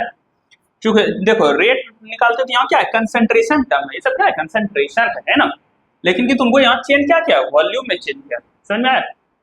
तो तुम वॉल्यूम में चेंज किया है, उसके रिस्पेक्टिव तुमको कंसंट्रेशन में चेंज करना पड़ेगा। तो सोचो कंसंट्रेशन क्या होता है, कंसंट्रेशन इक्वल टू क्या होता है, number of moles per unit volume, यही तो होता है। इसका मतलब वॉल्यूम, देखो कंसंट्रेशन और वॉल्यूम के बीच में inverse relation, concentration is inversely proportional to volume, है कि नहीं। तो इसने क्या क्या है, अब बता करो, अब नहीं बताएंगे, चलो बता दे भाई।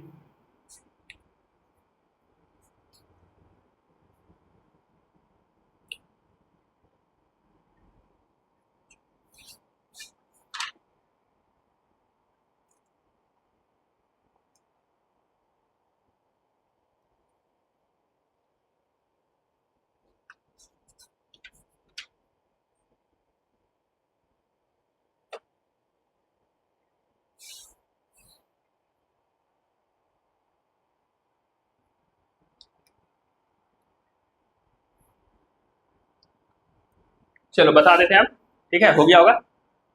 चलो तो ये तो लिख दिया आर, तो ये क्या हो गया, इसको लिखते हैं आर इनिशियल, ठीक है, आर आई पहले वाला तो रेट क्या ही होगा। चलो ठीक है, अब क्या करेंगे, आर फाइनल, तो फाइनल क्या हो जाएगा, तो फाइनल के तो के ही रहेगा, ठीक है। अब बताओ बाद में जब वॉल्यूम को क्या कर दिया, डबल कर दिया, तो H2 का कंसंट्रेशन क्या हो जाएगा, देखो वॉल्यूम कंसंट्रेशन ये इनवर्सली प्रोपोर्शनल, वॉल्यूम डबल हुआ तो कंसंट्रेशन हाफ हो जाएगा। तो क्या लिखेंगे, K into 1/2 half of concentration of H2, ये बात समझ में आया। और ये भी क्या हो जाएगा, कंटेनर ये भी तो उसी में है, तो इसका भी कंसंट्रेशन हाफ हो जाएगा, तो हाफ इंटू कंसंट्रेशन ऑफ। समझ में आया क्वेश्चन कितना अच्छा था, वॉल्यूम दिया था बढ़ा करके, तो हमको यहाँ तो कंसंट्रेशन टर्म है, तो कंसंट्रेशन लिखना, ठीक है। तो चलो हो जाएगा, तो आर फाइनल इक्वल टू क्या आ जाएगा, के, और इसको क्या 1/2 इधर निकालो, हो जाएगा ऐसे लिख देते हैं, 1/4 को निकाल लेते हैं, 1/4 इंटू के, और फिर क्या है, ये है H2 का कंसंट्रेशन, और ये क्या है, ये है I2 का कंसंट्रेशन, समझ में आ रहा है। और ये पूरा टर्म क्या है, ये पूरा टर्म देखो, ये पूरा टर्म क्या है, आर इनिशियल है, तो आर फाइनल यानी final rate is equal to 1/4 times ये क्या है, आर इनिशियल। इसका मतलब क्या हो गया, 1/4 टाइम्स, क्या हो गया बोलो, 1/4 टाइम्स, तो आंसर क्या बनेगा, ऑप्शन नंबर 2। समझ में आया, अच्छा क्वेश्चन था ना। ऐसे भी सोच सकते थे।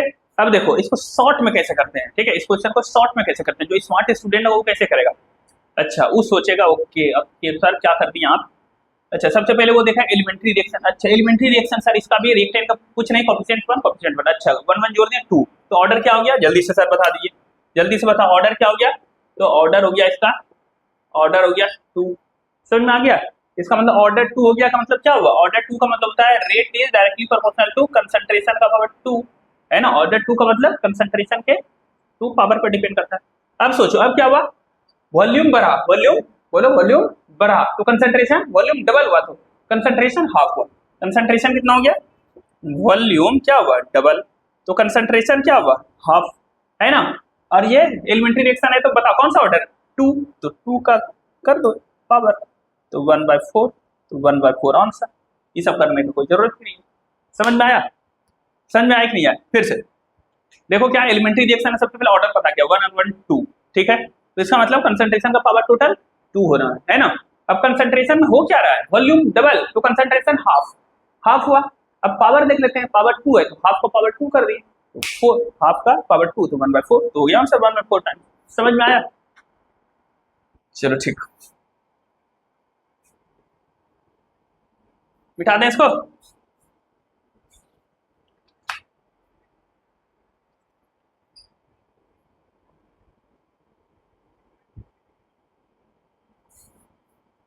चलो आगे चलते हैं। अब जो थोड़ा सा हम लोग पढ़ लेते हैं किसके बारे में, देखो के भी आया था ना, के रेट कांस्टेंट, उसके बारे में थोड़ा पढ़ लेते हैं।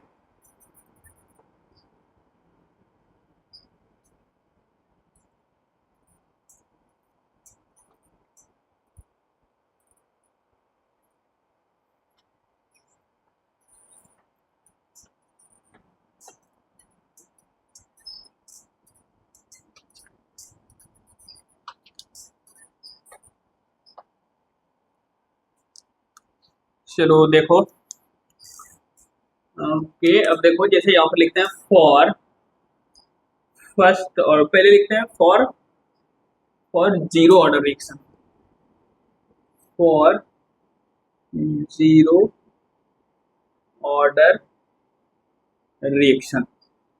जैसे कोई रिएक्शन है, ये है इधर से ए है, इधर से प्रोडक्ट पी बन गया, ठीक है। तो जीरो ऑर्डर, मैं बोल रहा हूँ ये जीरो ऑर्डर रिएक्शन है। जीरो ऑर्डर रिएक्शन का मतलब क्या, मतलब rate of reaction is directly proportional to जो भी रिएक्टेंट है उसका पावर जीरो, समझ में आया? तो ये बताओ तो क्या हो जाएगा, रेट इज इक्वल टू, इसको हटाएंगे तो क्या आ जाएगा, और ए का पावर जीरो हो जाएगा, ठीक है। ए का पावर जीरो, किसी भी पावर जीरो वन हो जाता है, मतलब रेट इज इक्वल टू क्या हो जाएगा, रेट इज इक्वल टू हो गया के। समझ में आया? ये क्या है, रेट ऑफ रिएक्शन, ये क्या है, ये है रेट कांस्टेंट। समझ में आ गया? तो चलो अब क्या करें, उसी तरीके से for first order reaction, first order reaction क्या हो जाएगा, rate is directly proportional to A का पावर, फर्स्ट बोला है तो पावर वन हो जाएगा, है ना। तो फिर क्या हो जाएगा, आर इक्वल टू के इंटू ए का पावर वन हो जाएगा। समझ में आ रहा है? चलो इतना हो गया, तो हमको क्या निकालना है, हमको निकालना है के, हमको निकालना है के। हम लोग जो है, हम लोग पढ़ने वाले हैं, हम लोग यहाँ पर हेडिंग लगाते हैं, हम लोग लिख रहे हैं यूनिट, यूनिट ऑफ के, यानी कि और रेट कांस्टेंट, रेट कांस्टेंट का यूनिट क्या होगा। चलो तो यहाँ पर आर हो गया, तो के इक्वल टू निकालो तो क्या हो जाएगा, तो के इक्वल टू हो जाएगा आर, आर डिवाइडेड बाय ए का पावर वन। समझ में आया? उसी तरह फॉर सेकेंड ऑर्डर रिएक्शन क्या हो जाएगा, सेकेंड ऑर्डर के लिए हो जाएगा आर इज इक्वल टू के और ए का पावर टू। समझ में आ रहा है? और फिर तब क्या हो जाएगा, के इज इक्वल टू हो जाएगा आर बाय ए का पावर टू। समझ में आ रहा है? तो किसी भी सबसे पहले समझो क्या लिखा, यूनिट ऑफ के यानी रेट कांस्टेंट, अलग अलग ऑर्डर ऑफ रिएक्शन के लिए यूनिट कांस्टेंट, रेट कांस्टेंट का यूनिट अलग अलग होगा। जैसे चलो यहाँ निकालते हैं, यहाँ क्या हो जाएगा, के रेट का यूनिट क्या होता है, बोलो रेट का यूनिट क्या होता है, रेट का यूनिट होता है मोल, अभी तो बताए थे तुमने, मोल पर लीटर पर सेकेंड, तो एक के का भी यही यूनिट हो जाएगा। समझ में आया? सेकेंड ऑर्डर रिएक्शन के लिए, सेकेंड ऑर्डर रिएक्शन के लिए सॉल्व करो तो के का यूनिट क्या हो जाएगा, रेट क्या होता है, रेट होता है मोल, मोल पर लीटर पर सेकेंड। और ये क्या है, ये मतलब क्या है, कंसंट्रेशन का पावर वन। कंसंट्रेशन क्या होता है, बोलो मोल पर लीटर, तो मोल मोल कट जाएगा, पर लीटर कट जाएगा, क्या बचेगा, पर सेकेंड। समझ में आ रहा है? सेकेंड ऑर्डर के लिए इसके लिए के का यूनिट निकालो, तो के का यूनिट आर, रेट का क्या होता है, मोल पर लीटर पर सेकेंड।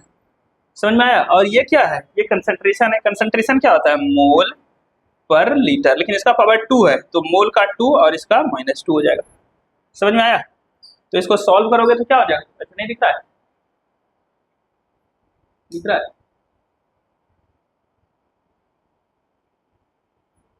हाँ चलो ठीक है, दिख रहा था।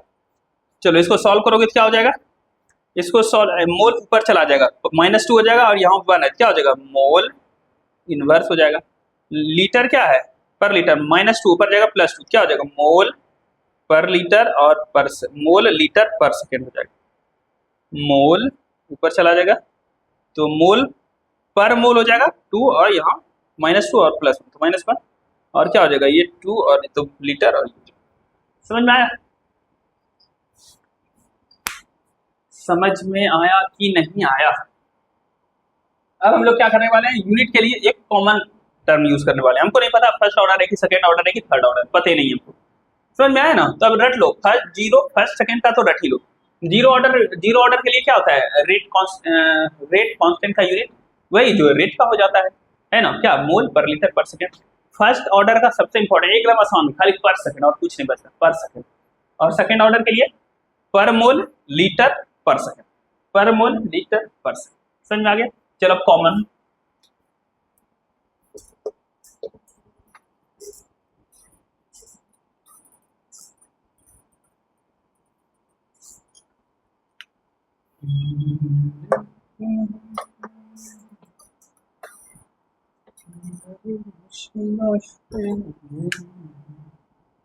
क्या कर रहे हैं हम लोग, यूनिट ऑफ रेट कांस्टेंट।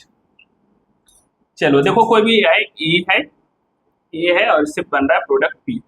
अब ये रेट जो है यहाँ के और इसके कंसंट्रेशन का पावर हमको नहीं पता, यहाँ एन लिख दिए, मतलब ये nth ऑर्डर रिएक्शन है, ऑर्डर ही नहीं पता, फर्स्ट ऑर्डर है, जीरो ऑर्डर है, सेकंड ऑर्डर। तब इसका कैसे निकालेंगे, तब हमको निकालना है इसका यूनिट, क्या निकालना है, यूनिट निकालना है किसका, के का यूनिट निकालना है। तो के का यूनिट निकालना है, क्या करेंगे, के इक्वल टू आर बाय ए का पावर एन। समझ में आ रहा है, ये होगा ना, ए का पावर एन क्या आ जाएगा।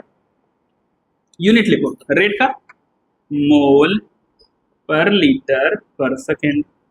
ए क्या है, कंसंट्रेशन है, कंसंट्रेशन क्या होता है, कंसंट्रेशन होता है मोल पर लीटर, इसका पावर कितना हो जाएगा, इसका पावर हो जाएगा एन। ठीक है, तो चलो अब क्या करते हैं, इसको सॉल्व करते हैं, मोल पर लीटर पर सेकेंड डिवाइडेड बाय मोल का पावर एन हो जाएगा, मोल का पावर एन और लीटर का पावर -1 और एन, तो क्या हो जाएगा, -n हो जाएगा। बोलो होगा ना, ठीक है, इसको सॉल्व कर लो, तो इसको ऊपर लेते जाओ, क्या हो जाएगा, मोल का पावर हो जाएगा, यहाँ 1 है और ये ऊपर जिससे जाएगा तो -n हो जाएगा, तो 1 - n होगा। बोलो यहाँ पावर कितना है, मोल का 1 और ये n जाएगा तो ऊपर -n हो जाएगा, तो 1 - n। चलो लीटर में देखो, लीटर का यहाँ कितना है, यहाँ -1 है और ये यहाँ से जाएगा तो कितना हो जाएगा, यहाँ क्या है, यहाँ -n है, तो ऊपर जाएगा तो क्या हो जाएगा, +n हो जाएगा, होगा कि नहीं, बोलो। लीटर पर कितना है, यहाँ -1 है, यहाँ जाएगा कितना हो जाएगा, ये -n है तो ऊपर +n हो जाएगा, और क्या हो जाएगा, पर सेकेंड। इसका मतलब क्या हो जाएगा, मोल का पावर 1 - n और लीटर का पावर n-1 और पर सेकेंड। ये जो हो गया, किसी भी ऑर्डर के लिए ये चीज आप याद रख सकते हो, समझ में आया। रेट यूनिट, रेट कांस्टेंट का यूनिट क्या होता है कोई भी ऑर्डर के लिए, मोल का पावर 1 - n। n क्या है, n बताएगा, n क्या है, यही बताएगा कौन सा order, order of reaction. n क्या है, ऑर्डर ऑफ रिएक्शन। तो जो भी ऑर्डर बोले उसका यूनिट अगर पता करना हो तुमको, उसके रेट कांस्टेंट का यूनिट पता करना हो तो इसमें रखो, मोल का पावर 1 - n, लीटर का पावर n-1 और पर सेकेंड। ठीक है, अब चलो देखते हैं, ये याद रखिए, मोल का पावर 1 - n, लीटर का पावर n-1 और सेकेंड का पावर -1 पर सेकेंड। अब ये देखते हैं, ये फार्मूला हम लोग अब याद रख लेंगे, इसको याद रख लेंगे। ठीक है, अब देखते हैं ये सही है कि नहीं। जीरो ऑर्डर के लिए देखते हैं, जीरो ऑर्डर के लिए हम लोग चेक करते हैं कि के का यूनिट क्या होगा जीरो के लिए, के का unit for zero order, for zero order. चलो ठीक है, जीरो ऑर्डर के लिए तो यूनिट निकालते हैं। तो चलो मोल का पावर 1, n के जगह क्या रखेंगे 0, फिर लीटर का पावर n के जगह क्या रखेंगे 0 - 1 और क्या पर सेकेंड। तो क्या बचा, यहाँ मोल का पावर 1 हो गया तो बचा ये मोल, और ये क्या बचा -1 पर लीटर पर सेकेंड। याद है, अभी तुरंत निकलवाए थे, जीरो ऑर्डर रिएक्शन मोल पर लीटर पर, समझ में आया। चलो ठीक है, for first order reaction, first order के लिए निकालो फर्स्ट ऑर्डर। तो इसके लिए क्या लिया था, n लिया था 0, तो इसके लिए n क्या लोगे, n = 1 ले लोगे ना। तो चलो निकालते हैं, यहाँ पर रखते हैं, मोल का पावर 1 माइनस n का वैल्यू 1 ले रहा हूँ तो 1, फिर लीटर का पावर n का वैल्यू 1 ले रहा है -1, फिर सेकेंड का देखो 1 - 1 0, ये 0 हुआ खत्म, 1 - 1 0, ये भी खत्म, क्या बच गया पर सेकेंड। अभी याद करो फर्स्ट ऑर्डर के लिए पर सेकेंड निकाला थे, समझ में आया। तो ये चीज आप याद रख सकते हैं, किसी भी ऑर्डर ऑफ रिएक्शन के लिए उसके रेट कांस्टेंट के का यूनिट अगर पूछे तो मोल का पावर 1 - n, लीटर का पावर n-1, ठीक है, और पर सेकेंड लगा देना तो निकल जाएगा। समझ में आ गया ये बात। तो unit constant, unit of rate constant के। तो रेट कांस्टेंट के बारे में थोड़ा और बात बताते हैं जो याद रखिएगा, समझ में आ रही है बात।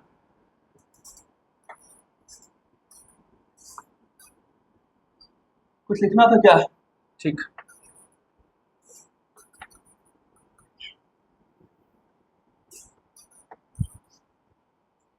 चलो आगे बढ़े। चलो अभी थोड़ा हम लोग बात कर रहे हैं किसके बारे में, रेट कांस्टेंट के बारे में, रेट कांस्टेंट के। चलो यार सुनो, इसके बारे में कुछ कुछ इंटरेस्टिंग बातें जो आपको जानना पड़ेगा, ठीक है, मैं बता रहा हूँ और आपको ये बातें याद रखनी है। रेट कांस्टेंट के बारे में क्या क्या आपको जानना है, देखो क्या बोला है,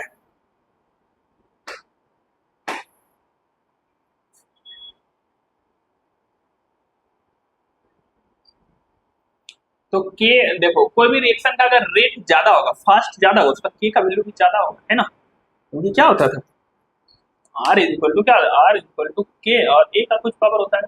तो रेट अगर ज्यादा होगा मतलब के भी ज्यादा, के का वैल्यू ज्यादा होगा तभी तो रेट ज्यादा होगा। इसका मतलब हुआ फॉर फास्टर रिएक्शन के का वैल्यू ज्यादा होगा, स्लोअर रिएक्शन के का वैल्यू कम होगा, रेट कांस्टेंट कम होगा। ठीक है, और क्या बताया, चलो एक बात और बताते हैं यार। चलो देखो, देखो डेफिनेशन पूछेगा व्हाट इज रेट कांस्टेंट के क्या है। तो कोई भी रिएक्शन के लिए जैसे लिखो रेट इक्वल टू के इंटू ए का पर, पता नहीं ये कौन सा ऑर्डर रिएक्शन है, एन लिख, ठीक है, nth ऑर्डर रिएक्शन। तो अब बताओ, हम जो डिफाइन करना चाहते हैं के को, रेट कांस्टेंट के को, तो हम क्या करने यार, हम जो है कोई भी ये रिएक्शन है ना उसका कंसंट्रेशन यूनिटी ले लेते हैं, इसका कंसंट्रेशन यूनिटी ले लेंगे। तो यहाँ पर लिख लेंगे concentration of A equal to 1, यानी यूनिट ले लिया। तो क्या हो जाएगा, आर इज इक्वल टू के और 1 का पावर 1 ले लिया ना, एन, तो क्या हो जाएगा के। इसका मतलब क्या होगा, आर इज इक्वल टू के। इसका मतलब के क्या है, यानी रेट कांस्टेंट क्या है, it is the rate of reaction. तो इसका डेफिनेशन लिखेंगे, इसका डेफिनेशन क्या, के यानी रेट कांस्टेंट इज, ये क्या है, ये रेट ऑफ रिएक्शन है, it is the rate of, it is the rate of reaction when concentration of each reactant term is taken as unity। समझ में आया, रेट कांस्टेंट के क्या है, रेट कांस्टेंट के है क्या, वो रेट ऑफ रिएक्शन ही है। कब, व्हेन जितना भी रिएक्टेंट टर्म सबका कंसंट्रेशन यूनिट ले लो, यूनिटी। ये बोला के यानी rate constant k is the rate of reaction, वो रेट ऑफ रिएक्शन है कब, when the concentration of each reactant term is taken as unit. समझ में आ गया। और क्या बात याद रखना आपको के बारे में, बहुत इंपॉर्टेंट बात, देखो इसको रेट कांस्टेंट के जो है डज नॉट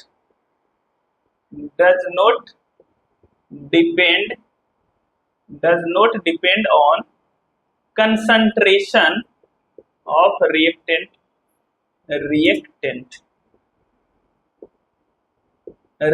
की कंसंट्रेशन पर डिपेंड नहीं करता है। रिएक्टेंट का कंसंट्रेशन घटाओ बढ़ाओ, इस कॉन्सेप्ट को कोई मतलब नहीं है। ठीक है, चलो अब आप बताएंगे दो बात। कैटलिस्ट का इफेक्ट होगा कि नहीं होगा, कैटलिस्ट से रेट कांस्टेंट के चेंज हुआ कि कैटलिस्ट, बताओ कैटलिस्ट का क्या काम होता था। कैटलिस्ट का काम होता है जो कि रेट ऑफ रिएक्शन को बढ़ा दे, है ना, रेट को ही बढ़ा रहा है, रेट को बढ़ा रहा है। जब रेट को बढ़ा देगा, अभी तुमको पता है क्या कि अगर रेट ज्यादा होगा तो उसका के भी ज्यादा होगा, है ना, रेट ऑफ रिएक्शन ज्यादा होगा तो उसका रेट कांस्टेंट भी ज्यादा होगा। तो कैटलिस्ट क्या करेगा, रेट ऑफ रिएक्शन को बढ़ा देगा, इसका मतलब के भी बढ़ा देगा। समझ में आया, इसीलिए कैटलिस्ट का इफेक्ट होगा कि नहीं होगा, हाँ, इट विल अफेक्ट द के, ये के को चेंज कर देगा, कैटलिस्ट चेंज कर देगा। ठीक है, और बताओ टेम्परेचर, तो टेम्परेचर तो चेंज करेगा नहीं, यस, ऑल्सो अफेक्ट। समझ में आया, मतलब कि रेट कांस्टेंट के को कौन चेंज नहीं कर पाएगा, कंसंट्रेशन, रिएक्टेंट के कंसंट्रेशन कम ज्यादा करने से के को कोई फर्क नहीं पड़ेगा, लेकिन कैटलिस्ट के इफेक्ट से के का वैल्यू चेंज हो जाएगा, टेम्परेचर से भी चेंज हो जाएगा। ठीक है, एक बात और बताओ, क्लास 11th वाला जो केमिस्ट्री का फिजिकल है वहां पर इक्विलिब्रियम चैप्टर है ना, तो वहां पर आता है इक्विलिब्रियम कांस्टेंट। क्या आता है, इक्विलिब्रियम कांस्टेंट, वहां लिखते हो के इक्यू, लिखते हो ना, के इक्विलिब्रियम। बताओ उसको कंसंट्रेशन चेंज कर पाएगा क्या, कंसंट्रेशन का कोई इफेक्ट होगा, कैटलिस्ट का कोई इफेक्ट होता है और टेम्परेचर का कोई इफेक्ट होता है। मेरे कहने का मतलब है इक्विलिब्रियम कांस्टेंट को कौन चेंज कर सकता है, घटा बढ़ा सकता है, कंसंट्रेशन नहीं, कैटलिस्ट नहीं, कैटलिस्ट का कोई इफेक्ट नहीं होता है। इक्विलिब्रियम कांस्टेंट क्या है, कैटलिस्ट का काम है कि रिएक्शन को स्लो या फास्ट कराना। जनरली हम लोग पॉजिटिव कैटलिस्ट की बात करते हैं तो रिएक्शन को फास्ट कराता है। तो कैटलिस्ट जो है वहां पर इक्विलिब्रियम को जल्दी ला देगा, लेकिन इक्विलिब्रियम कांस्टेंट को चेंज नहीं कर पाएगा। ठीक है, इसीलिए कैटलिस्ट, याद रखना, कैटलिस्ट इक्विलिब्रियम कांस्टेंट को चेंज नहीं कर पाएगा, लेकिन रेट कांस्टेंट को चेंज करेगा। समझ में आया? और टेम्परेचर तो खैर टेम्परेचर बढ़ाओगे तब तो फिर दोनों चेंज हो जाएगा, इक्विलिब्रियम कांस्टेंट भी चेंज हो जाएगा, रेट कांस्टेंट भी चेंज। समझ में आया? अच्छा क्वेश्चन, इससे क्वेश्चन अभी आएगा। चलो तो और टेम्परेचर इक्विलिब्रियम कांस्टेंट को चेंज करेगा। समझ में आया? चलो इतना बात हो गया। और कुछ है इसके बारे में? समझ में आया ना? इसका यूनिट, के का यूनिट, के का यूनिट बता दो। यूनिट क्या होगा? Depends on order of reaction, depends on order of reaction, जैसा ऑर्डर वैसा यूनिट। क्या निकालने के लिए फॉर्मूला बताओ? यूनिट क्या था? यहाँ था मोल का power 1 minus n, 1 minus n litre का पावर। दिख रहा है क्या? नहीं दिख रहा है? अच्छा चलो यहाँ पर लिखते हैं। यहाँ क्या था? मोल का power 1 minus n, 1 minus n litre का पावर n माइनस 1 और पर सेकेंड। समझ में आया? और कुछ है यहाँ पर? चलो ये तो बता ही दिया तुमको, ठीक है। अब कुछ नहीं छूटा है। अब जो है स्टार्ट होने वाला है बहुत इंपॉर्टेंट चीज, बहुत ही इंपॉर्टेंट चीज।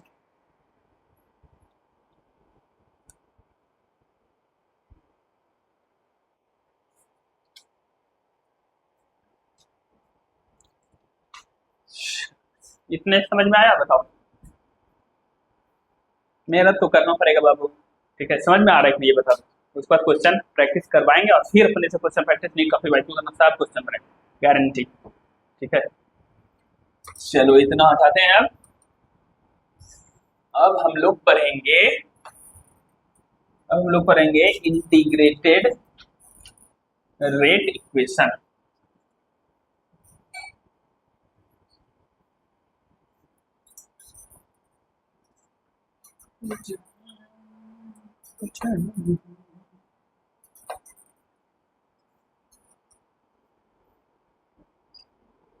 चलो अब पढ़ेंगे इंटीग्रेटेड रेट इक्वेशन, ये बहुत ही इंपॉर्टेंट है। इंटीग्रेटेड रेट इक्वेशन, ये VVI, एकदम ब्रेक लेना है, 5 मिनट का ब्रेक लेकर के अब करना, ठीक है। ये बहुत इंपॉर्टेंट है, इसी से नीट में 2 क्वेश्चन आया था, ठीक है। नीट 2025 में किसी एग्जामिनर को अगर 1 या 2 क्वेश्चन सेट करना हो तो सिर्फ वो यही टॉपिक को चूज करता है, इंटीग्रेटेड रेट इक्वेशन। समझ में आया? इसको स्टार्ट करते हैं, ठीक है। ध्यान से सुनना, बहुत सारा भर भर के क्वेश्चन यहीं से आता है, एकदम ध्यान से सुनना, गारंटी है सब समझ जाएगा, सब बनेगा, यो, ठीक है। चलो ठीक है, तो स्टार्ट करते हैं। तो स्टूडेंट्स स्टार्ट करेंगे लोग, माइक पर लगाया है नहीं, तो स्टार्ट करेंगे हम लोग इंटीग्रेटेड रेट इक्वेशन, ठीक है। तो उससे पहले एक क्वेश्चन जल्दी से बता दो तुम फटाक से 1 मिनट में, ठीक है। कि value of rate constant depends on, rate constant का वैल्यू किस पर डिपेंड करता है? चलो आंसर कमेंट करो जल्दी से। Option number 1 temperature, concentration, catalyst, both 1 and 3। Rate constant, equilibrium constant नहीं है, रेट कांस्टेंट, बता दो।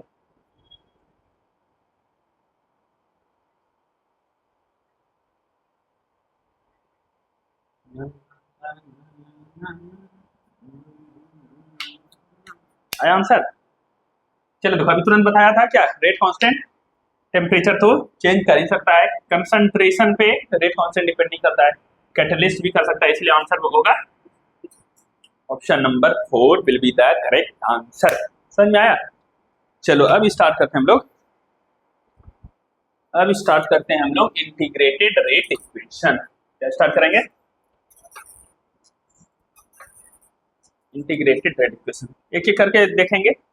इसमें सबसे इंपॉर्टेंट जो है वो फर्स्ट ऑर्डर रिएक्शन के लिए इंटीग्रेटेड रेट इक्वेशन इंपॉर्टेंट है, लेकिन उससे पहले थोड़ा सा जीरो ऑर्डर रिएक्शन के बारे में भी जानेंगे, ठीक है। तो सबसे पहले हम लोग लिखते हैं जीरो ऑर्डर रिएक्शन। क्या होता है भाई zero order reaction? The reaction whose